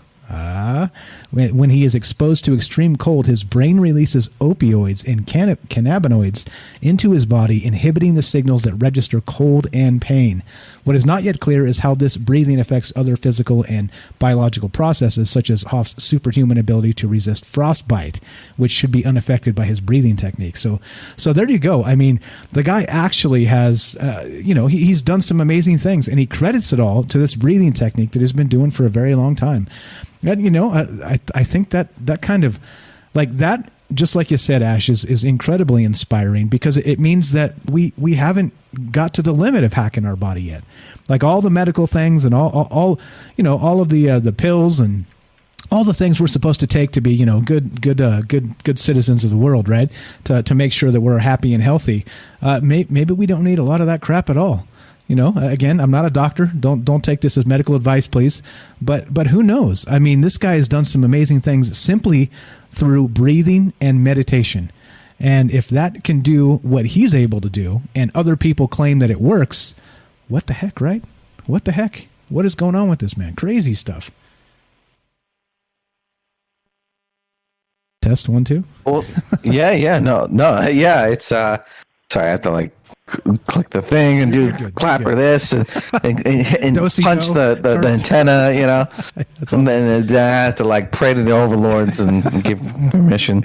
No, but it's really cool, and I it's inspiring, and it's kind of crazy how we live in this modern age, and we supposedly know so much, and then we're still discovering stuff on techniques, and the internet's giving us access to each other like this, right? And we can transfer knowledge pretty quickly, and it's just pretty exciting. So it's cool stuff, good stuff. Have you so this is kind of falls in that category of entrepreneurship, self-help kind of stuff, right? Have you heard of manifestation and manifesting, the power, the secret? Yeah. So that's it's got a more mundane description. It's kind of like setting a positive attitude and setting goals and things like this. But yeah, I know what you're getting at. Go right ahead. Yeah, so it's like this. It's this concept where through will and basically, if you focus on something, you can kind of focus on something. You're very emotional about it, and you kind of imagine yourself in that scenario that that you can manifest these things in your life.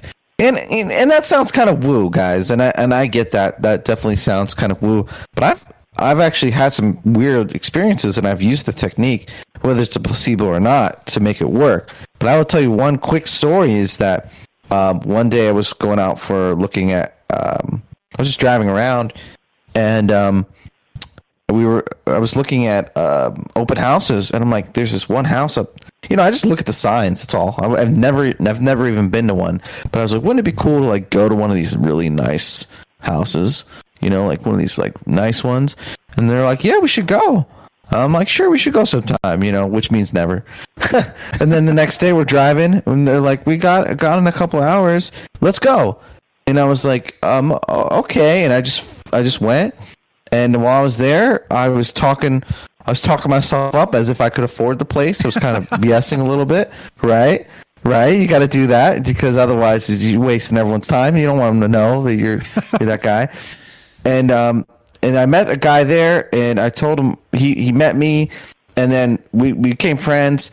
And then months later, he was like, yeah, the night before I met you, I was manifesting and channeling, and I wanted to find someone with a specific skill. And I was like, what? Really? He's like, yeah. I'm like, well, that's my skill. That's what I do. And it was so weird because I've never been to an open house before. It's like that guy freaking yanked me there. It was so unusual. And it really felt like it was forced. Like he forced me there. So I don't know. You hear stories like that. Jim Carrey, he wrote a check for himself for $2 million. And then when he finally made it, he got a check. It was $2 million. So, I don't know. Is there something more? Is there kind of a soul? Do we have powers over this reality? I don't know. And that's kind of stuff I'm interested in. That kind of stuff, it seems kind of nuts, but also exciting and awesome at the same time. Yeah, as long as you don't got to tap into the devil to make it all happen, right? I mean, that's this ritual incantation. That's true. That is true. You guys know me. No Ouija boards, guys. Exactly. No Ouija boards. No deals with the devil. Okay. My sixth sense of humor. I'm laughing at morbid things, but I guess that's it, right? Making sure that I think it all starts with our mind. It starts with our body, and it starts with things like this. Again, if you guys haven't tried this Wim Hof breathing method, maybe many of you have, and I'm kind of late to the game here. It's all good, right? It's sharing the information, but it does. I think it kind of invigorates you. It makes you feel a little bit just more positive about things. I don't know. Maybe it is that it's kind of like, having your vitamin D or not. It's kind of like one of those life hacks. Yeah. I think it's very possible that it affects your mood. It affects your energy level. It affects all kinds of things. That again, we forget how to breathe. We forget to do some of the most basic things. And as part of this show, right, one of those basic things is think. And so that's why we do this show, because we want to talk about these things and make us kind of get together and consider the things that people believe and why they do. And you don't have to believe them or not, but it is a wide world out there, and we don't have to be stuck in the same cycles of monotony that they tell us we need to be. There's a wide world, and we're responsible for ourselves. And we got like 30 seconds left, so go ahead and finish this. Oh, okay, so perfect. So okay, Project Veritas today got caught.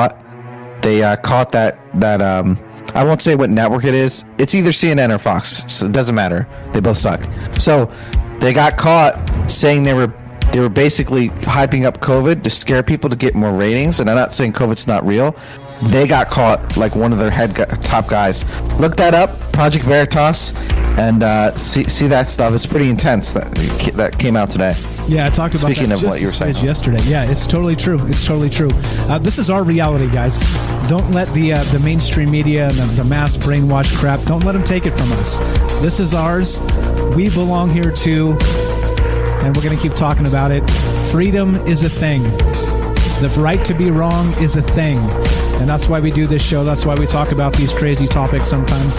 And we talk about, the Bill of Rights, too. So hang around. If you like this show, we talk about all of that and more.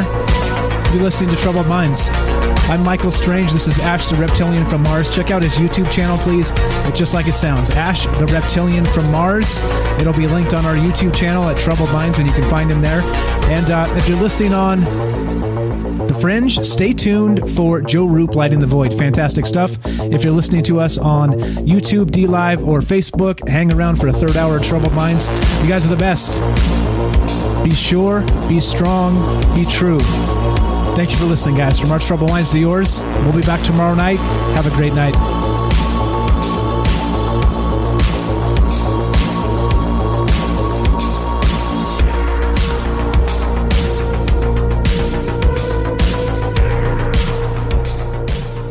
This is Michael Strange from Troubled Minds. Did you hear that scientists recently discovered radio waves coming from Proxima Centauri? Well, I cannot confirm nor deny. We are broadcasting from that neck of the woods. You are listening to KTLK, The Fringe FM.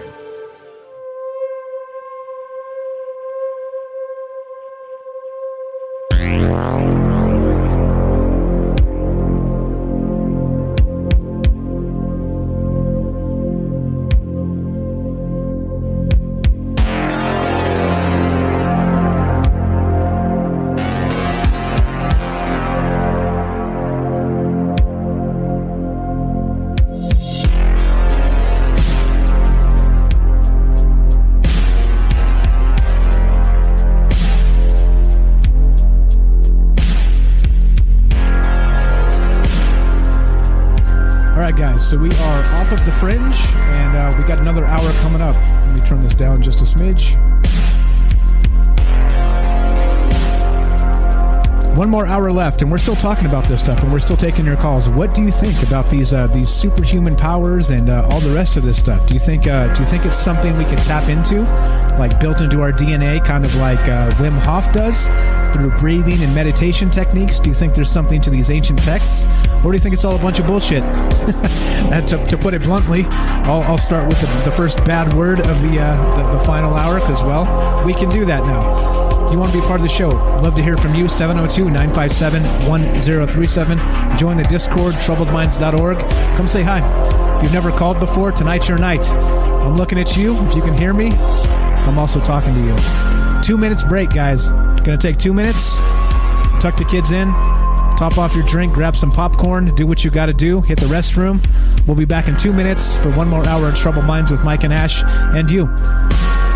Don't go anywhere. Be right back.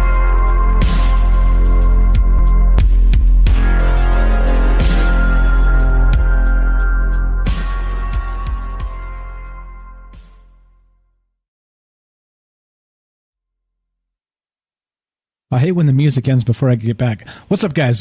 This is Troubled Minds. I'm Michael Strange. I'm here with Ash. We're talking about superhuman abilities. And do you think this is possible to kind of unlock them through these things we've been talking about tonight? Wim Hof, for example, with his breathing techniques and the things he does. Is this real? Could it be possible that your average everyday human being can unlock extraordinary abilities by simply breathing properly, breathing correctly, and being part of a reality that is kind of no longer exists unless you want to bring it back, right? I guess that's what we're talking about tonight, and that's the deal. That's why we do this live to include you, and we've got Kelly. We've got Kelly calling in. We're going to go to him, and if you guys want to be part of the show, I'm going to put the phone number up. If you've never called before, tonight's your night. I'm telling you, we love the first time callers. The more, the merrier. We want to hear what you think about this stuff. 702-957-1037. That's 702-957-1037. And welcome back, Earth to Ash, Earth to Mars, testing 1 2. Are you there, buddy? Are you there, buddy? Can you give us I are present. I'm here, man. I'm here. Alien screech? Bro, I ain't no monkey. You can't just ask me to do stuff on command. With that said, okay. Hey, wait, real quick. The remote viewing. I did it, dude. I did it as the show was booting up. So this is like my worst effort at it. Okay, you picked a target, right? Drum roll. You picked a target. I did. Did your target was it like someone with sunglasses or a hat or something like that? No, it was not. No, complete fail. Okay, I failed this week, guys. Okay, I failed this week. All right, here's the thing. Not a person. So it's not fair because I could change my mind right now and troll you. So what we'll do next time is we'll have like a third party, and I will send what I'm thinking to you. I'm sending the thought to you, but I'll send the actual thing to somebody else so we can verify from a third party that I'm not just fucking with you. Is that fair? I think that's probably the better way to do it. That's fair. And keep in mind when we do this is the remote viewing thing. So this is basically like we're practicing psychic shit, right? So we're just gonna do it for fun once a week while I'm on. We'll see if I nail it one of these weeks. But yeah, it was really tough for me. Like in a hurry, I couldn't really. It was hard to sense anything. I just kept getting like that Men in Black or some guy fishing. I'm like, what the crap? Like I just kept getting it over and over again. So what was the actual target? And you got to pick something new each time. It was a banana. It was a banana. It was a banana. That's over there. There's a batch of bananas over there, and they're actually not even black. They're still yellow. Right over there on the shelf. Yeah. Yeah, so okay, all right. So next time, I got soft. Yeah, I got soft. So next time I'll be able to send a picture to somebody, a third party, we can verify, so you can't see that I'm fucking with you. But yeah, I mean, it's good stuff to try and maybe think about these things as being possible, right? You look at the Wim Hof breathing technique, and this guy's able to do amazing things, and other people have claimed they can do amazing things as well. Let's give it a shot. I kind of like it. So let's save that for the third hour. We'll go straight woo, and we'll do a remote view test every week with Ash just to see if we can actually get something. Yeah, bananas. Yeah, a stack of bananas. Honestly, I got something really soft, and I drew the shape of a banana. But then when I was probing it, I got like a vest and a hat. And I kind of got shades. I'm like, is this like MIB? A guy with sunglasses? A fisherman? A military cop? Like, nah, it's fail. I thought I'd troll you with the dick shaped object, and so it worked. All right. It was nice and simple though. It was nice and simple. What if I came back and said it was something phallic? Then I would have. In my book, I nailed it. Right. You're like, it's an obelisk. I'm like, oh, shit. You're like, it's yellow. I'm like, oh, shit. All right. Kelly. You put it in your mouth? Jesus. There you go. See, that's what you get on the third hour of Troubled Minds. We digress into Beavis and Butthead. All right. We're going to go to Kelly on the phones. You're including this, Ash. Let's do this. Kelly, you're on Troubled Minds with Mike and Ash. How are you, my friend? What's going on there, fellas? You already know, man. Wim Hof, breathing exercises, superhuman abilities. What do you think about this stuff? Well, actually, that's some of the stuff that I've been, when I talk about some of the stuff I've been researching is some of that superhuman ability, magic, supernatural, or what the humans would call a supernatural, something that they have never even seen or laid their eyes on or witnessed. But yeah, that Hof guy, I've seen him years ago, when he came out with his stuff. But also, he's been on different stuff, like different human abilities. Or, they had the one where, what was it, for like he was trying to find different X-Men. That guy that was like a real rubbery, but he'd run around, for the old man and try to find like people with real human abilities. But yeah, his is all, I believe, is like an all mental thing. It's mind over matter. If you don't mind, then I guess it don't fucking matter. But yeah, he's pretty incredible. I was just popping off. You good? Keep going. Go ahead, Ken. Yeah, keep going. Wait, there's a weird delay with you guys, so I'll manage that. Go ahead. Sorry, Kelly. Go ahead. Yeah, no. What's interesting about him, he does like the breathing techniques is actually being used in, the Asian culture with, Buddhism and Hinduism. They do all that breathing techniques as well. Actually, everybody should be doing that. It's actually really good for your lungs and, for your body. Introduce more oxygen into your system. But yeah, it's an incredible feat what you can do, with the mind. The mind is very powerful. A lot of the stuff that I've, looked into, and again, like if you go biblical, for people that want to go biblical, there's the Gospel of Thomas talks about that. It's almost like the Hindu thoughts of how, it's like your consciousness. If you can become one with your consciousness, overcome the ego and whatnot. Yeah, you become very powerful. We have the ability. But somewhere in, like you bring up the Sumerian thing, what I think is, they also shut off the age of the length of our age, see how long we could stay alive.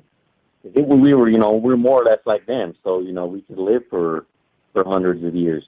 So the thing about it with them is they could live for thousands of years, like the Sumerian King list that you brought up there, Ash, was. But from the beginning, I knew I'd get you, Kelly.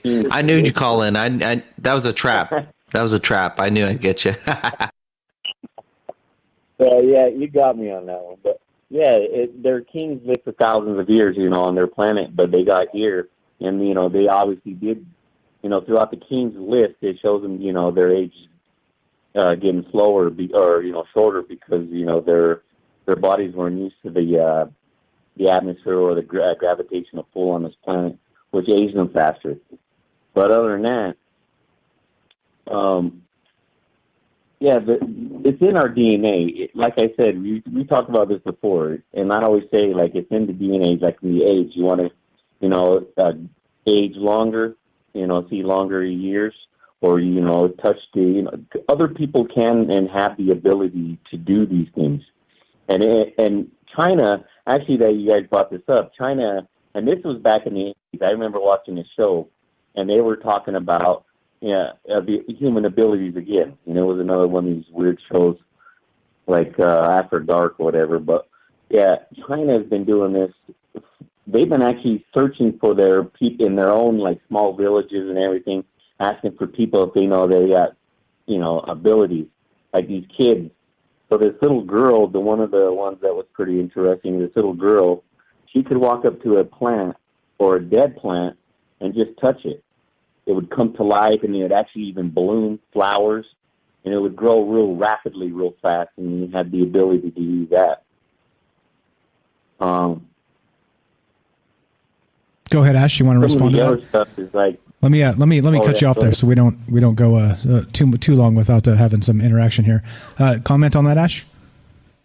No, that's yeah. So it's funny about the Sumerian Kings. I kind of like only knew the periphery of it, and it's interesting. It's basically like it's like an origin story of this kind of almost invasive species that kind of came here, and so it's really interesting story. And it's like it's definitely something that I think we should all kind of keep tabs on as we move through, become more advanced. We learn more, maybe potentially like a breadcrumb to something of real truth and value.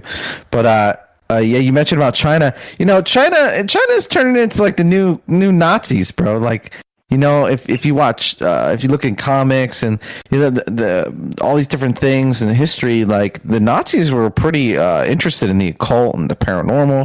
And supposedly they got their hands on some aliens or met some alien stuff. There's all kinds of stories, and they had the bell and all this stuff. And it's kind of like China's down to clown too, man. I wouldn't be surprised if China had some guys like drawing pentagrams and throwing Chinese soldiers in there, and doing all kinds of stuff. They're down to kind of try everything, which is kind of like, it's horrible, but it's also kind of exciting to to just like learn about reality. I don't know. It's a double-edged sword. It's like,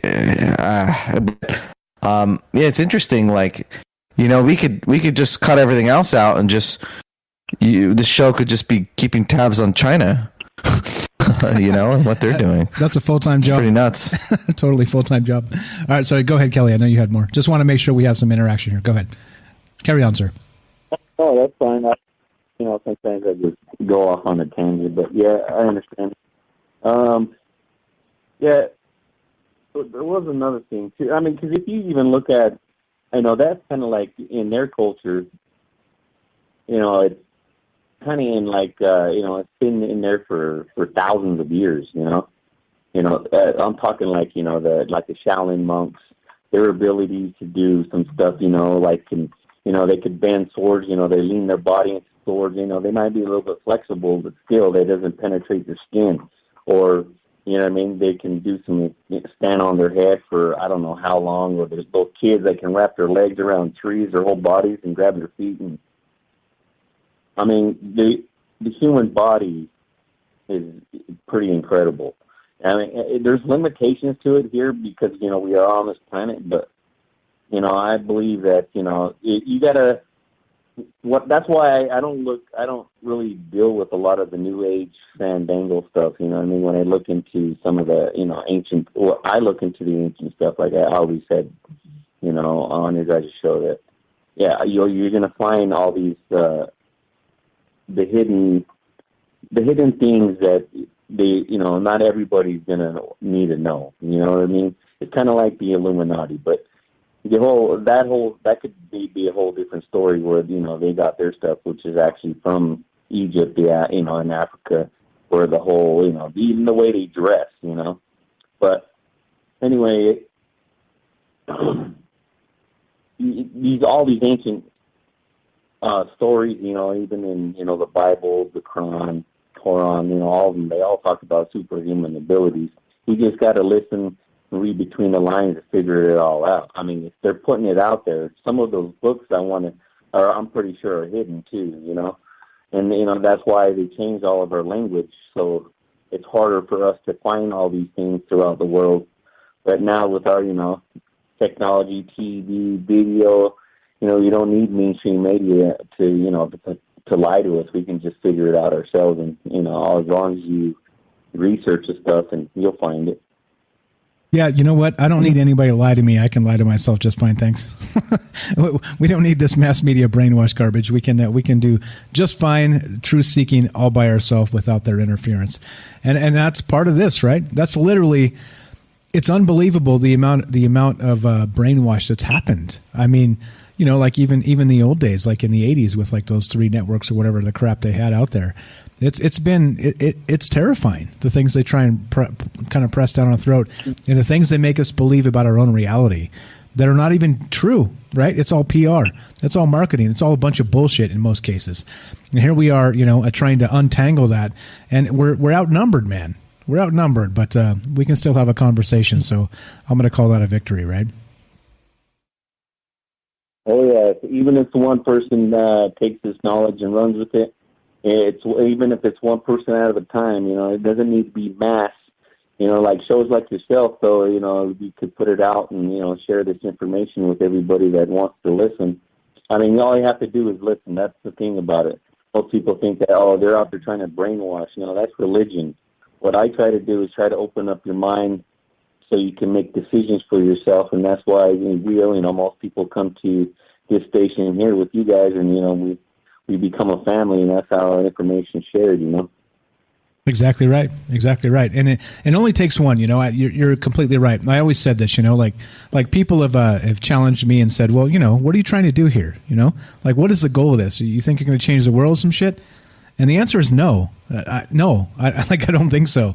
But I hope that one day, us as a group, we inspire the person who inspires the person who inspires the person that maybe will change the world, Like you keep putting it out there, and eventually somebody with more smarts than us, more ability than us is going to be able to pick up something and run with it, hopefully. And maybe, there are kind of these trickle effects to being kind to each other, to having a conversation and being able to disagree and not hate each other or not call each other names. I mean, just log into Facebook and look. Like I always say, those engagement algorithms, man. People always shitting on each other in the chat. It's ridiculous. Like literally, this is what we become. Like, saying fuck you in the chat and, middle finger emoji. Really? This is where we're at because of a political argument, no less. Are you shitting me? What a joke. What a joke we've become. It's embarrassing. Yeah. That is very true. Yeah. It's like almost, it's that's just the way they want it, though. It's easier to people can just, they think they could just do what they want or whatever, but yeah. I don't know, man. Hopefully people just catch on and, like sometimes I have the knowledge and I know what they're looking for, but sometimes I don't even want to give it, you can't give all the answers, you know what I mean? I give them the direction to go. That's how I like to, help people out. I try to give them the direction to go, you know what I mean, until they got to research it for themselves because it even feels better, you know what I mean, when you find it yourself and, the light bulb comes on over their head and they finally realize, like, holy shit, you know what I mean, there is a different view or maybe that is the answer or something, but it's not really to change somebody's mind per se, but to give them a different, you got to look at everything from different angles at all times. Right. You got to learn at times and constantly absorb all that, but some people refuse. They want to be still plugged in to the system so they're happy. It's easier, it's an easier life to just be plugged in and not worry about that stuff and just be happy. Discernment is a skill, man. It really is a skill. And as for whatever reason you get better at it or you're not good at it. And it's kind of a skill you have to learn for yourself. You can't just it's like that saying you can take a horse to water, but it doesn't mean they're going to drink it. Or is it teach a man to fish? That's what it is. You tell him the answer and then, oh, okay. And then he can eat for a day. But if you teach him to fish, then he can eat for a lifetime. You want people to be their own living, breathing discernment machines, like figuring stuff out for themselves. So then you can have a conversation together. But I will say that 10, 15 years ago, I was into some fringe stuff, which I still believe, but and I couldn't talk to anyone about it. Nobody. And even before coming on the show, I noticed that the rate of people being aware of things has gone up. I will say that. So there's a positive thing in the world that, people, even when people getting their vaccines right now, and I'm not claiming to be for or against it. They'll be like, be careful. Oh, no, I know. I know. They're like, oh, I got the nano machines, or I got this or whatever. They're joking about it because, in the back of everyone's head, it's like, we don't know. No one knows, right? You don't know. So I don't know. Mike doesn't know. We don't know one or the other. But it's cool because people are hearing these things. I met a girl at a cafe and I brought up something and she's like, oh yeah, Sumerian tablets, Zachariah incision, da da da. And she was like a hot 20-something-year-old girl, and it's like, wait, what? What did you just say to me? Like, you know all that stuff. And, we have channels like Joe Rogan, and I think the curiosity is there, and I'm really excited about that. I think that's a good thing, and these channels like CNN and Fox News and stuff are like losing their power over time. They're these smaller channels are gaining traction, and the kind of mainstream narrative is kind of shriveling up. But hopefully, I mean, that's how I view it. Which is why they got to crack down. So you see, like the type of censorship comes is because they sense that threat. Is that we're capable of having conversations amongst ourselves and not shitting on each other like they constantly do to us. And it's a threat. It's again, think about it. Living in the upside down that I always talk about. The upside down means this: we're able to have a conversation together, share information, agree or disagree, and not hate each other and come back next week and do it again. That's a threat to them. Like, right? If that isn't the upside down, I don't know what is. Like, that should be the goal that they try to achieve. But no, they want to brainwash the shit out of us. Kelly, a final thought. We got a call behind you. Let's wrap this up, my man. No, man, just like you guys were just saying to the, mainstream media, no one listens to that garbage anymore. It's just, it's almost like for entertainment to listen to all the lies that they, spew out anyway. But yeah, people are getting there. They're waking. There's a lot of the awakening is happening. I feel, even if it is one person at a time, man. Other than that, just be good to yourself and to others. Yeah, take care of yourself, man. Thanks, bro. You too. God bless you and the fam. Thank you for calling. Thanks for listening. We'll talk to you soon. Okay. All right, man. Thanks. That's Kelly from Colorado, the very first guy to ever call into this show. Go back in the archives and check it out. Go back and check it out. All right, we got. I think I want to say this is MJ. I want to say this is MJ. Is this MJ? Let's go to this call. MJ, right? Is this Michael? Yeah, it's MJ. What's up, MJ? You're on Troubled Minds with Mike and Ash. How are you, my friend? Good. Did Ash say something about riding horses earlier, or something about a horse? He said he was terrified of horses. Yes. Oh, because I used to train horses for a living. Nice. Can you enlighten him? Tell him the horses aren't as bad as he thinks. He's laughing because he knows they're the devil. No, he's laughing because he's the devil's trainer. That's basically what he's saying. He's the master of the demons. They're scary, bro. The one horse kicked a hole through the wall right next to my head, and I was like, nope, never again. That's nothing. That's nothing. That happens all the time. You guys are talking about superhuman stuff. Yeah, go ahead. And when I was doing readings, one thing I was able to accomplish, or it just started happening, was if I was talking to somebody on the phone and giving a reading, and it happened by accident in the beginning, and I was able to kind of call on it later on, but I could see them in real time. As I was talking to them, I could see them with my mind's eye. So I don't know if that's superhuman, but I thought it was kind of cool. Okay, so horses have this conscious ability, is what you're saying, to maybe connect with people, and you're able to tap into that? That's pretty sweet. Yeah. Oh, yeah. But I'd have people call me up, and then I was able to,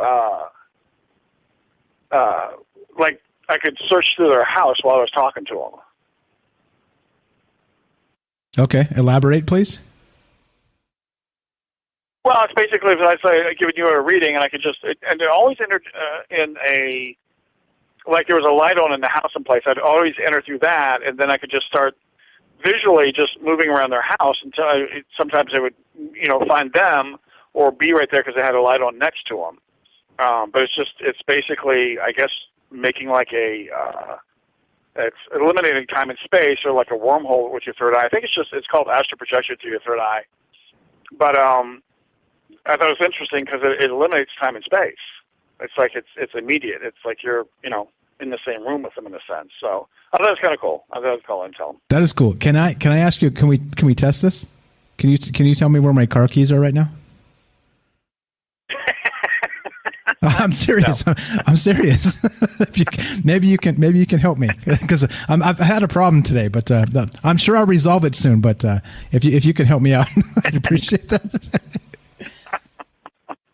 I'm just saying, man. I'm just saying. Hey, I was like, hey, I saw the opportunity. I thought, hey, let's fix two problems at once. Yeah. Okay. All right. So I just thought it was kind of interesting that and people talk about their abilities. Can they actually do that? Yeah, you can. There's so many things out there that you can actually sit and do. Sometimes I'll practice walking around a house with my eyes shut and just practice seeing my house through my third eye. Because I know where everything is, but can I actually visually open up and see it that way? Because I've done readings like that where I've been in a room and I could see somebody moving around in the background with my eyes shut, but I could see them. So stuff like that happens. It's just I don't know where you'd put it, but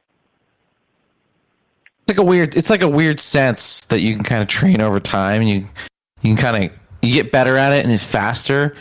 And it's hard to describe, but it's never 100% either, too. And it's just like a weird thing, but you kind of like know it's true, you know it's possible, and you do it.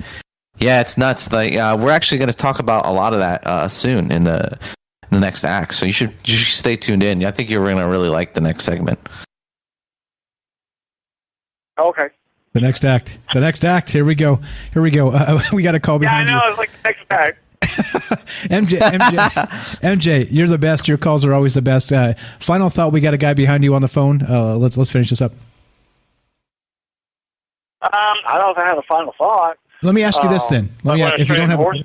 Let me ask you this real quick. I was training horses. I was able to picture in my mind what I wanted them to do, and they would do it. That's amazing. Let me ask you this then. Have you heard of Wim Hof, and what do you believe about that? Let's make that your final thought. I've never heard of him. Okay, so that the breathing technique and the rest of that. Final thought. Okay, cool. Never heard of that, dude. Final thought. That's my final answer. MJ, you're the best. That's it. Thanks for calling, bro. We'll talk to you soon. Okay. Have a great night. All right. Thanks, guys. That's Michael J from the Fringe Discord. A great dude. He's had a lot of great calls, and we got another one. Let's go to another call. We have before we do that. Wanna. We got some guys in the chat trying to help me find my keys. Let me get a second crack at that remote viewing thing. All right. I'm in your pants, Michael. Oh, I'm in your pants. I was wondering. I'm looking for your keys. Okay. I see a banana. Dude, you got it. That's a callback joke. That's a good one. That was a good one. Yeah. You have to rewind if you missed the reference. You have to rewind if you missed the reference. All right. Any comments on MJ's call there before we move on to the next one? No, yeah, I didn't want to I just want to let him talk into his story, but I'm all about that. The remote viewing. If you guys aren't interested in that kind of those abilities, that's an ongoing science. There's actually scientists looking into it, trying to figure out how to do it, how to make it more consistent, better, outsourcing different things, and I think that stuff's interesting. I think there's something there, right? There's definitely something there. And with the whole alien thing, all the alien stories, all of them, it's telepathic. It's like some sort of telepathy. So even if just one of those stories are true, telepathy is real. So and you can kind of feel that with different animals. You just kind of like sense what they're saying. And there's like animals communicate in weird ways. So it's a very interesting topic. It's really cool stuff. The astral projection, remote viewing. It's kind of all different names, different labels for some sort of something, right? Something else. And people are out there, man. They have these weird sixth senses, like where synchronicities, where someone will pass away and they know it like that second, or they'll be thinking of someone and that person calls them, that moment. And I've had weird stuff like that you just kind of like gloss over. You're like, that was weird, and then you kind of move on. But some of those things are so improbable. It's like, how the hell? So anyway, it's definitely an interesting topic. Cool stuff. Thanks for calling and sharing. And if could you tell the horses with your psionic powers to stay the hell away from me? Thank you. I appreciate that. Just do a mass broadcast. Thanks, MJ. Okay, look, and so weirdly, you mentioned that you kind of have the ability to think about somebody sometimes when they call you. My mom does that shit all the time. I'm like, huh. You wonder how my mom is. And then the phone rings and it's my damn mom. I'm like, what the like, really? This shit's weird. Like, I don't know if I'm reaching out to her or she's like tapping into me. I don't know. Weird stuff, but it happens a lot. It happens a lot. Anyway, here we go. We got one more. Oh, not one more. We've got more calls. We've got another one right now. We got more, which is going to be you. If you were a first-time caller, you've never called into the show, we want to hear from you. The bigger we make this family, the more we have a conversation. Break the ice. Just get your ass in here. We'll be nice to you. Look, I've got a track record. We have a track record. Go back years. And look, we've probably had like 99% of our calls be all good, right? We're like cool to each other. It's fine. We're nice. We're going to be good to you. Like it's a thing. All right. There's no need to be shy. I know it's like everybody gets like the jitters of being, quote, on the air or whatever. You got Ash, you got me. We're here to take care of you. Give us a call, 702-957-1037. Join the Discord, troubledminds.org. Get your ass in here. Looking to get some first-time peeps that have never called. And get your ass to Mars, right? And we got a couple comments real quick before we take this next call. Bruce on Facebook says, practice, you can achieve anything. Amen, brother. And Elizabeth says, open your mind. Like, you remember that Quado from... Total Recall. Open your mind. What's up, Elizabeth? Thank you. All right, let's go to this phone call. I was like, oh God, what's that from? Open your mind. And I can even see the hand. I'm like, what the hell? A freaking weird hand. And then as soon as you said it, I was like, oh, it filled the rest of the dude in. It was good. It's funny. Quado. Yeah. Was the guy's name. All right, so that's a great movie. Have you gone back and watched that? I'm sorry to tangent. I went back and watched that movie. I was like, wow. I should, you go back and watch old movies. You're like, fuck. And, it was good when I was a kid or something. That's still a good movie, dude. It was good. All right, I had this call drop. I'm going to call it back. I'm going to press the callback button. Let's try. I've never tried this. Sorry if I'm calling you back and it's going to be weird, but let's try this. Let's try this right now. Let's see what happens. We made the guy wait too long, whoever it was, and they bounced. So let's see. Test 1, 2. Hey, Mike. What's up? I'm calling you back, man. Sorry we made you wait. Who am I speaking with? Matt from Oregon. Matt from Oregon. How are you, my friend? Welcome to the show. Yep. Sorry, I don't know what happened. No, you're good. I thought you got sick of waiting. That's why I called you back. Go right ahead. What's on your mind tonight about the superhumans and all the rest of this stuff? We talked about that. I said, the kind of stuff I learned about and stuff, and I'm interested in it. And kind of real quick, my motto, I guess, or catchphrase, like, don't fear what you don't understand. Try to learn and, read books and research stuff and never stop learning. Because you find out if you're not afraid of it, if you learn about it. And never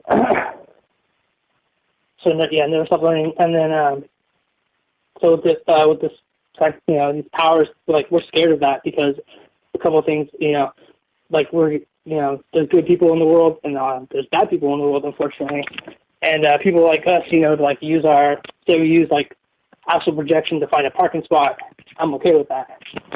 But then on the other end, superheroes, supervillains, there's other people out there that might try to hoard it or, control the power and abuse it. Exactly right, and I think it goes with everything, right? It goes with these types of abilities for people that can remote view, or it kind of gets into that chemically enhanced or transhumanist super soldier, right? Like that type of thing. So we're like, okay, humans can do extraordinary things. We're talking about that tonight, and it's pretty well established, right? Maybe not how to unlock it on a particular basis. Some people have figured it out, some people haven't. Some people it's genetic, some people it's not, etc. But once you start unlocking these abilities in humans through technology and through drugs and through all kinds of other things, right? Like we've talked about this in the past on some other shows. It becomes a military thing, right? It's like, all right, well, we can make these, like that dude that can run, 350 miles in 3 days. Do you think Hitler would have loved to have an army that could do that? Hell yeah, he would, right? And so that's what happens, right? Is all the bad people start kind of commiserating, getting together, thinking about, well, what if we had an army of super soldiers, right? That could do unnatural things. And that's where we get. I mean, it's unfortunate, but everything ends up in like a military context. And like I said, good people, bad people. Terrible. Have you ever had any instances where maybe you believed you can unlock some sort of superpower yourself? Yeah, I research and study. I've done astral projection a couple of times. Like I self-taught myself to do it. That's pretty cool. I do Reiki. You guys know about that? And I do Tai Chi, sample breathing. That was like helps me. Okay, so what has it helped with? Can you explain maybe specifically, just in brief?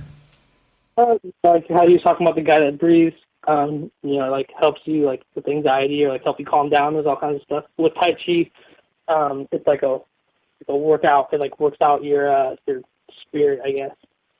And then do Tai Chi. You can do Tai Chi at home. It's okay. And then I did Tai Chi. I look like an idiot, but do it on the beach and get like a better breath. And I've kind of like not unlocked things, but I've like experienced heightened like in my mind thoughts and things.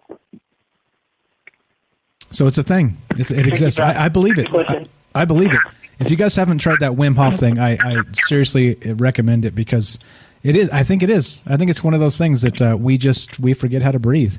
And the most basic function of the human body is like the oxygenation and the heartbeat and the blood flowing through to all the limbs and all the things. I think it's real. I think this is real. And it's just just like Ash was saying a little bit earlier, we live in this modern society where we're sitting on the couch eating cheeseburgers, watching Netflix. And of course, there's no reason to try these things, but there really is, if you, it can improve your life, I believe. And, I didn't used to believe in the power of meditation, right? Like people say they meditate and all this other crap, and I'd roll my eyes and be like, whatever. but it's not that. It's, you know what I mean? It's not mystical, I don't think. I think it's literally like a chemical function of our body that we have not really, practiced. We just don't practice it anymore. And it's part of that is the breathing technique, right? I mean, it's built into us. So, go ahead. It's like a skill. Like exercising. You exercise. It's like a skill you have to like practice. So like how you learn an instrument, practice. So it's like you have to practice and like hone the skill. Yeah, you know how to get to Carnegie Hall, don't you? No. Practice. that's from a Quentin Tarantino movie. I want to. That's all right. Go ahead. I don't want to take up all your time. Think about a good show. Like I said, learn and keep learning. Like even a master can learn more stuff. There you go. Exactly. There's no end. There's no end to the education. I thank you for the call, my friend. We'll talk to you soon. There you go. Simple as that. You guys can dial the phone number. You get on the show. You talk to me. You talk to Ash. You talk to whoever. Pretty good stuff there. Comment on that, Ash. We got Jay in the chat here, but he just wants to listen. But go ahead. What do you think about that, Ash? No, yeah. I mean, a lot of people have had different experiences. What's funny is a lot of people have had experiences through drugs, through the magic power of drugs. You do enough drugs, you have some crazy trip, and all of a sudden you see some stuff that changes your life. A lot of the people say when they go to the DMT realm, they do a DMT and they leave. It feels more real over there than it does here, and just have some profound experiences. And some people have claimed they get so stoned or high or whatever, they like leave and they see the limits of the matrix and all sorts of stuff. So, is there kind of like, is there another realm? Is there something more? And we talk about all kinds of stuff on the show, but there's this common theme, like is there something behind the curtain? Is there someone back there? What's he doing back there? When you're a kid and Santa Claus is coming down and every year, and it's like, why hasn't my mom gone to sleep yet? Just kind of have this like little suspicion, and I just feel like there's a little bit of magic to life, and it's good. It's like it's good to have that, right? It's good to have something to kind of like that magic, that Christmas that goes forward.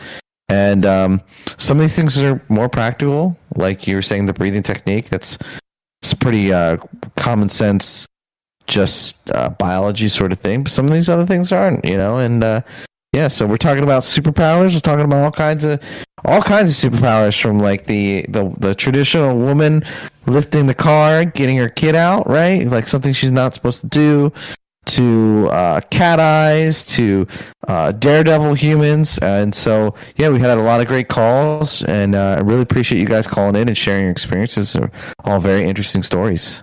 So that's kind of where we're at. We got more stuff. What do you want? Where do you want to go from here, Mike? You drive this bus. I gotta. Don't tell me that. I'll run this bitch into a ditch.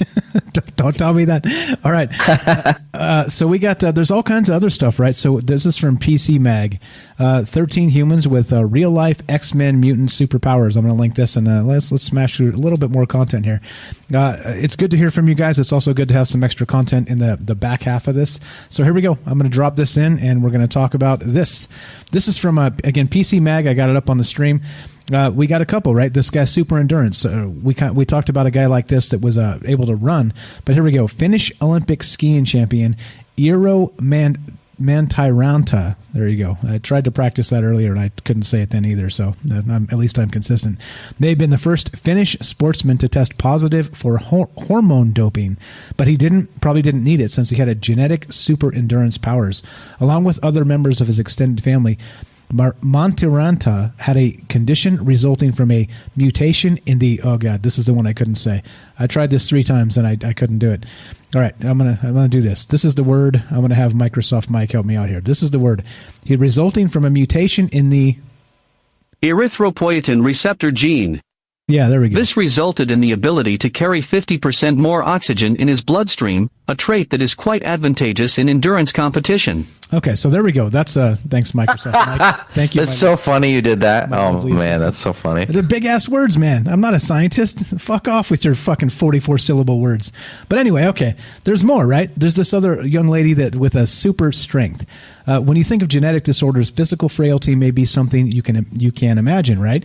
And actually, you brought up that movie. What was that? Was it Unbreakable, right? So they had. If you haven't seen that, it's got Bruce Willis and it's got Samuel L. Jackson in it. It's fantastic. It's kind of really at the heart of what we're talking about here, and it's kind of like a superhero comic book style, but like kind of genetically based in people unlocking powers or them kind of manifesting and becoming. It's good shit. If you haven't seen that, go check it out. It's a slow build, but it's really good. But here we go. So in that movie, as I leave you hanging on what the fuck I'm talking about, in that movie, one of the superpowers is that one of the guys, and I won't tell you who to ruin it, is super intelligent. But as a result of that, he's a super genius, right?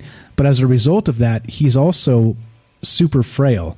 It's like his body can only handle so much that he ends up becoming really, really intelligent, and then as a result, his body is kind of failing him, right? And so we have a guy on the other end who's not necessarily stupid, but he's kind of invincible. Like he's in a bus crash or something, and he like survives it when nobody else does, type thing. But anyway, just as an example, there, right? Talking about frailty being an actual superpower. But check this out. So Liam Hoekstra made headlines in 2009 as the world's strongest toddler. He has a rare genetic condition where his body blocks the protein myostatin, which inhibits muscle growth. Individuals or animals with this deficiency tend to have much larger muscles with little body fat, which is basically an inherent super strength.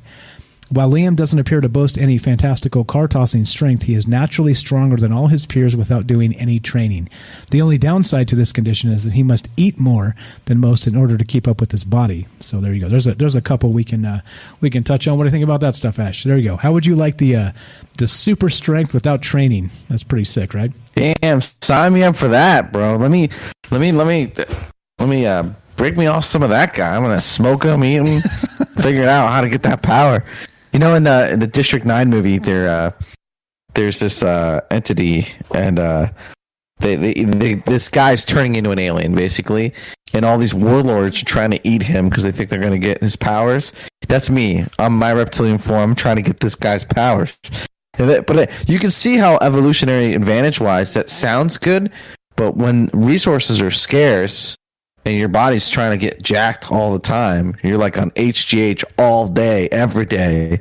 You're, you could see how that couldn't be an advantage. But in today's society, and you mentioned this earlier, can we isolate that? Can I get that turned on? So I talked to a scientist, briefly, and he had discovered how cells communicate with each other. And so what I gathered from that is that with lots of research and advancement, you could mass communicate things between cells. So basically you tell all the cells to do something and it would be a chain reaction. So I surmised from that, based on the research he was talking on, that you could very shortly, soon, get a shot and could change your genetics. So let's say you isolated that guy's gene, used CRISPR, got the tech, the software, used this guy's cell communication and plugged it into your arm. You could rewrite your code, and then there you go. Now all of a sudden you're jacked all the time, you know. And this is the future we're kind of approaching. You know, this is part of it's like the tech. I don't want to like. We don't want to go into that too much, but it is part of this. It enables this possibility where we're all superhumans. Or, you know, how much would you pay to be able to see in the dark? What if there's a genetics company? Oh man, I can even see it. It's like a sci-fi movie. Welcome to future tech, human tech, where you are not limited by your human biology or something like that, and you can like literally buy these things. I mean, I'd like to be taller. I put some money on that. I'd like a larger set of feet. Let's see what I did. Banana. See what I see. Banana. Hold on one sec. I'm remote viewing. All right. I also think that I'm just. Yeah, right. Yeah. Exactly.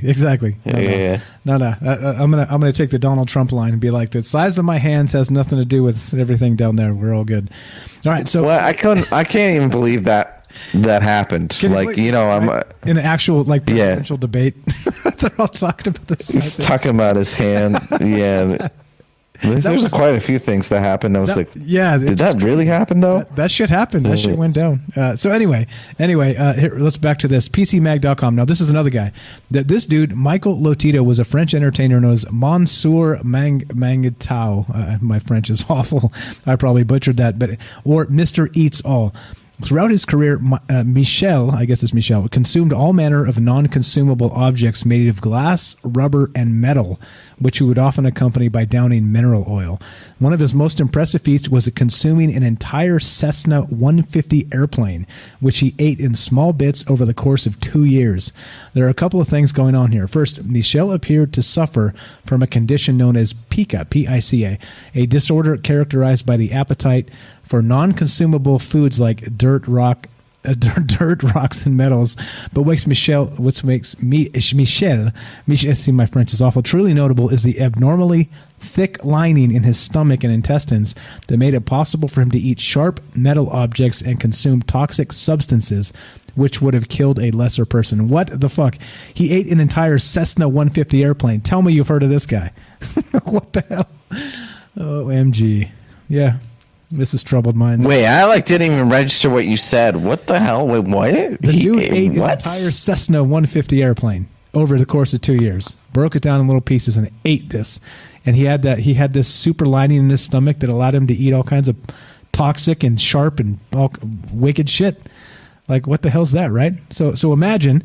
What the hell is that? Yeah, what the hell is that? It's right here. It's on. Wait, let's see what website this is. This is PC Mag. So, you know, I mean, I give them like a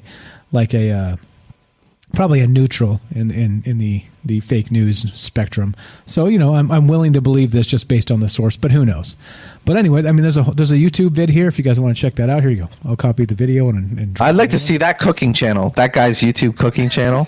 He's like, so you know what I like to do is I like to take a car tire, get some hot sauce, steam it for about 15 minutes, and I start with the tread. Exactly, what the hell? Right. Wait. How does this even happen though? Like, what was he?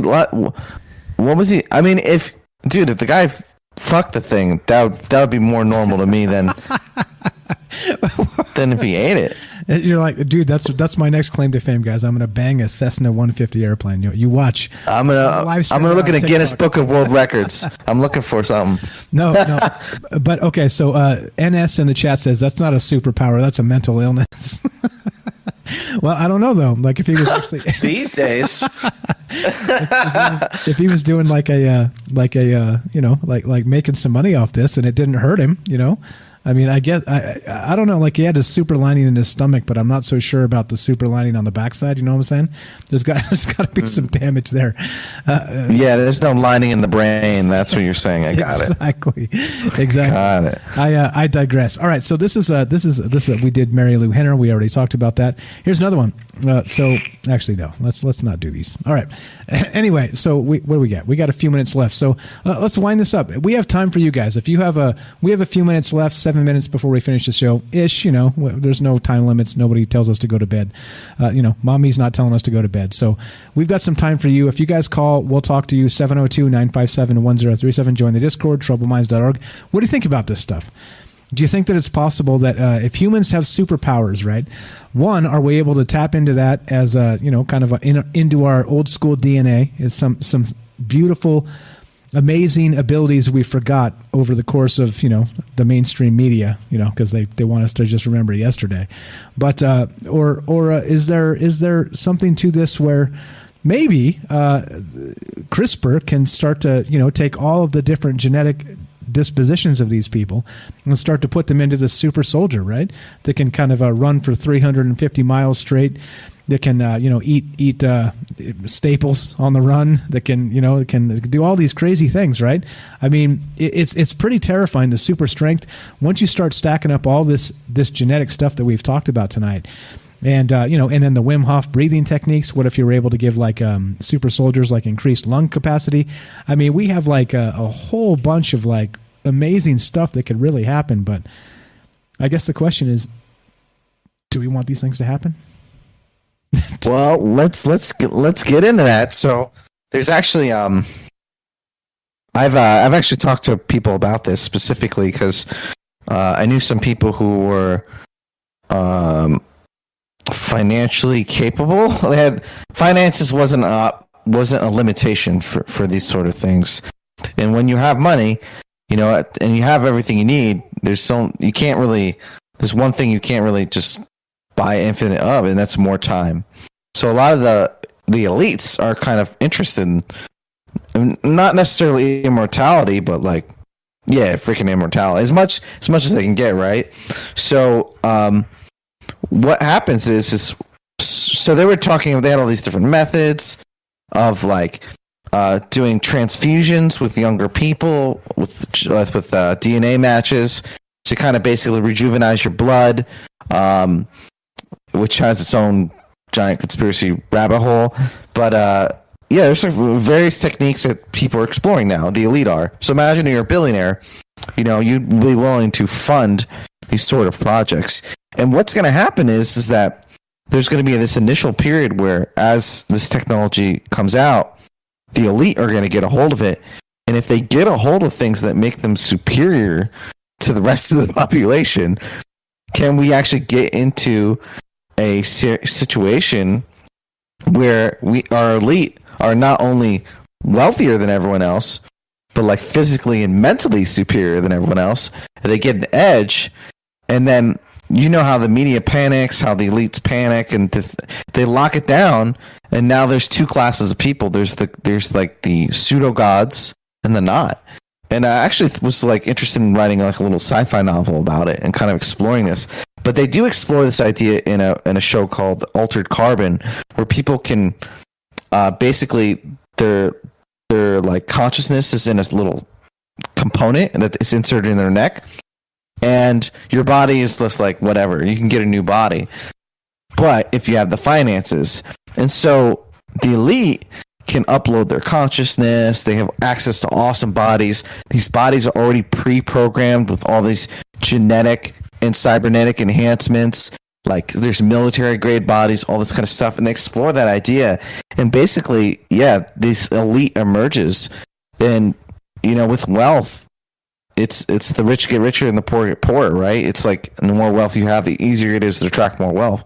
So if people are living for a long time, they're genetically superior, all this stuff, that edge gets even greater. And it's almost kind of like a poetic thing where maybe these floods, these natural disasters are from our gods to keep this place kind of like wholesome, to keep it whole, to keep it from slipping into that sort of darkness. I don't know if any of that stuff's true, but it's an interesting idea, a thought experiment.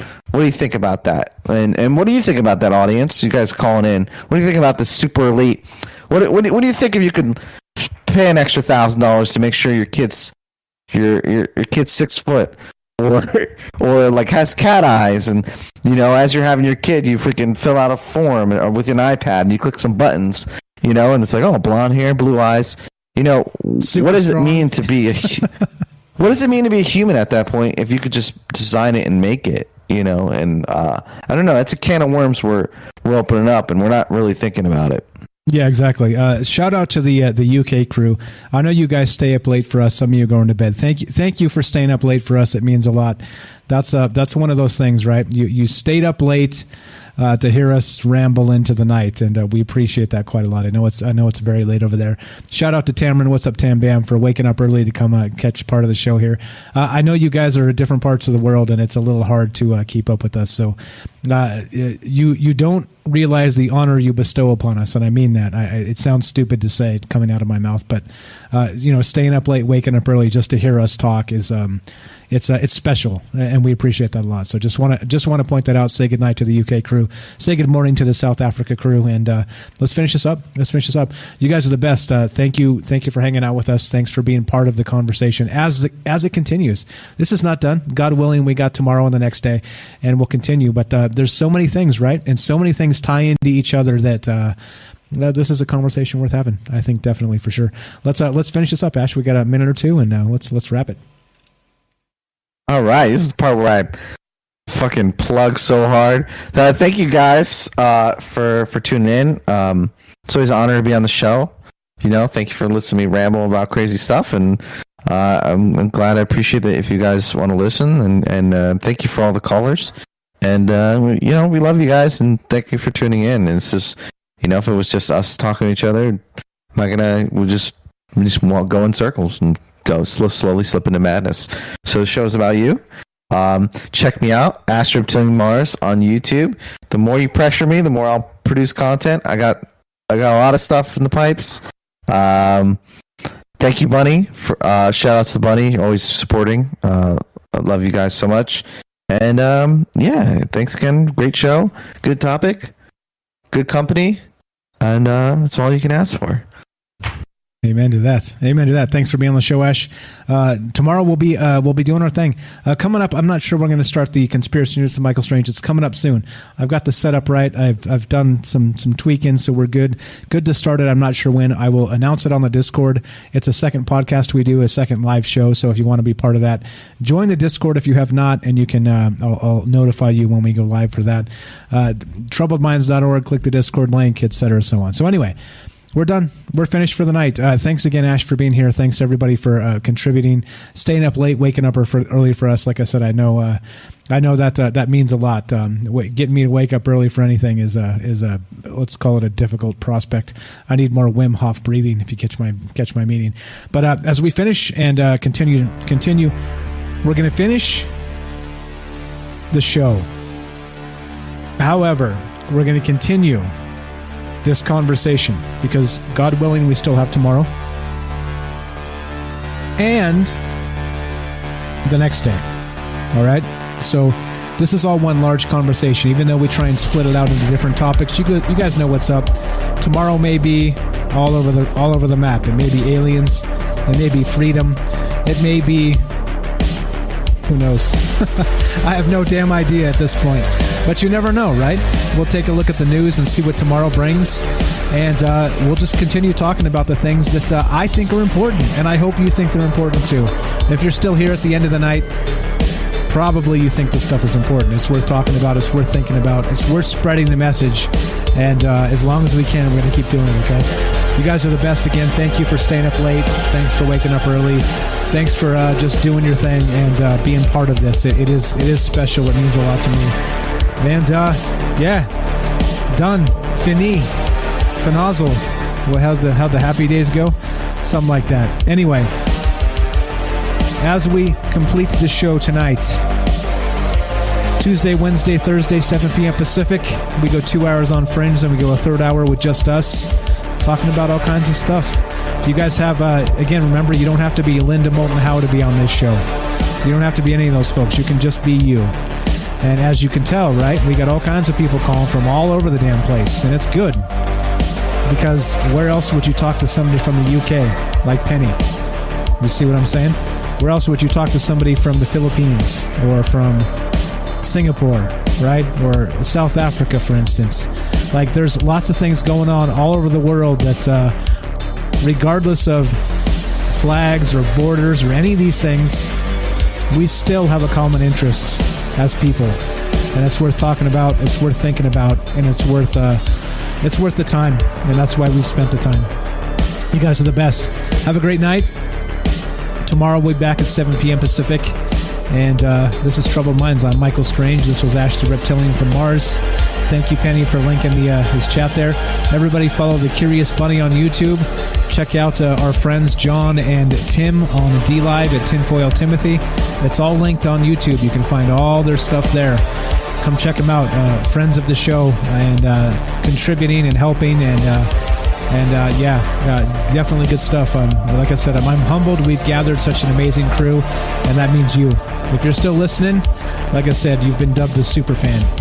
So hang tight for more stuff coming. We got more content in the works, and it's on the way. Join the Discord if you have not. For right now, we're done. On Troubled Minds, I'm me, you're you, together we're us. Be sure, be strong, be true. Thanks for listening. From our Troubled Minds to yours, have a great night. Sleep well, be good to each other.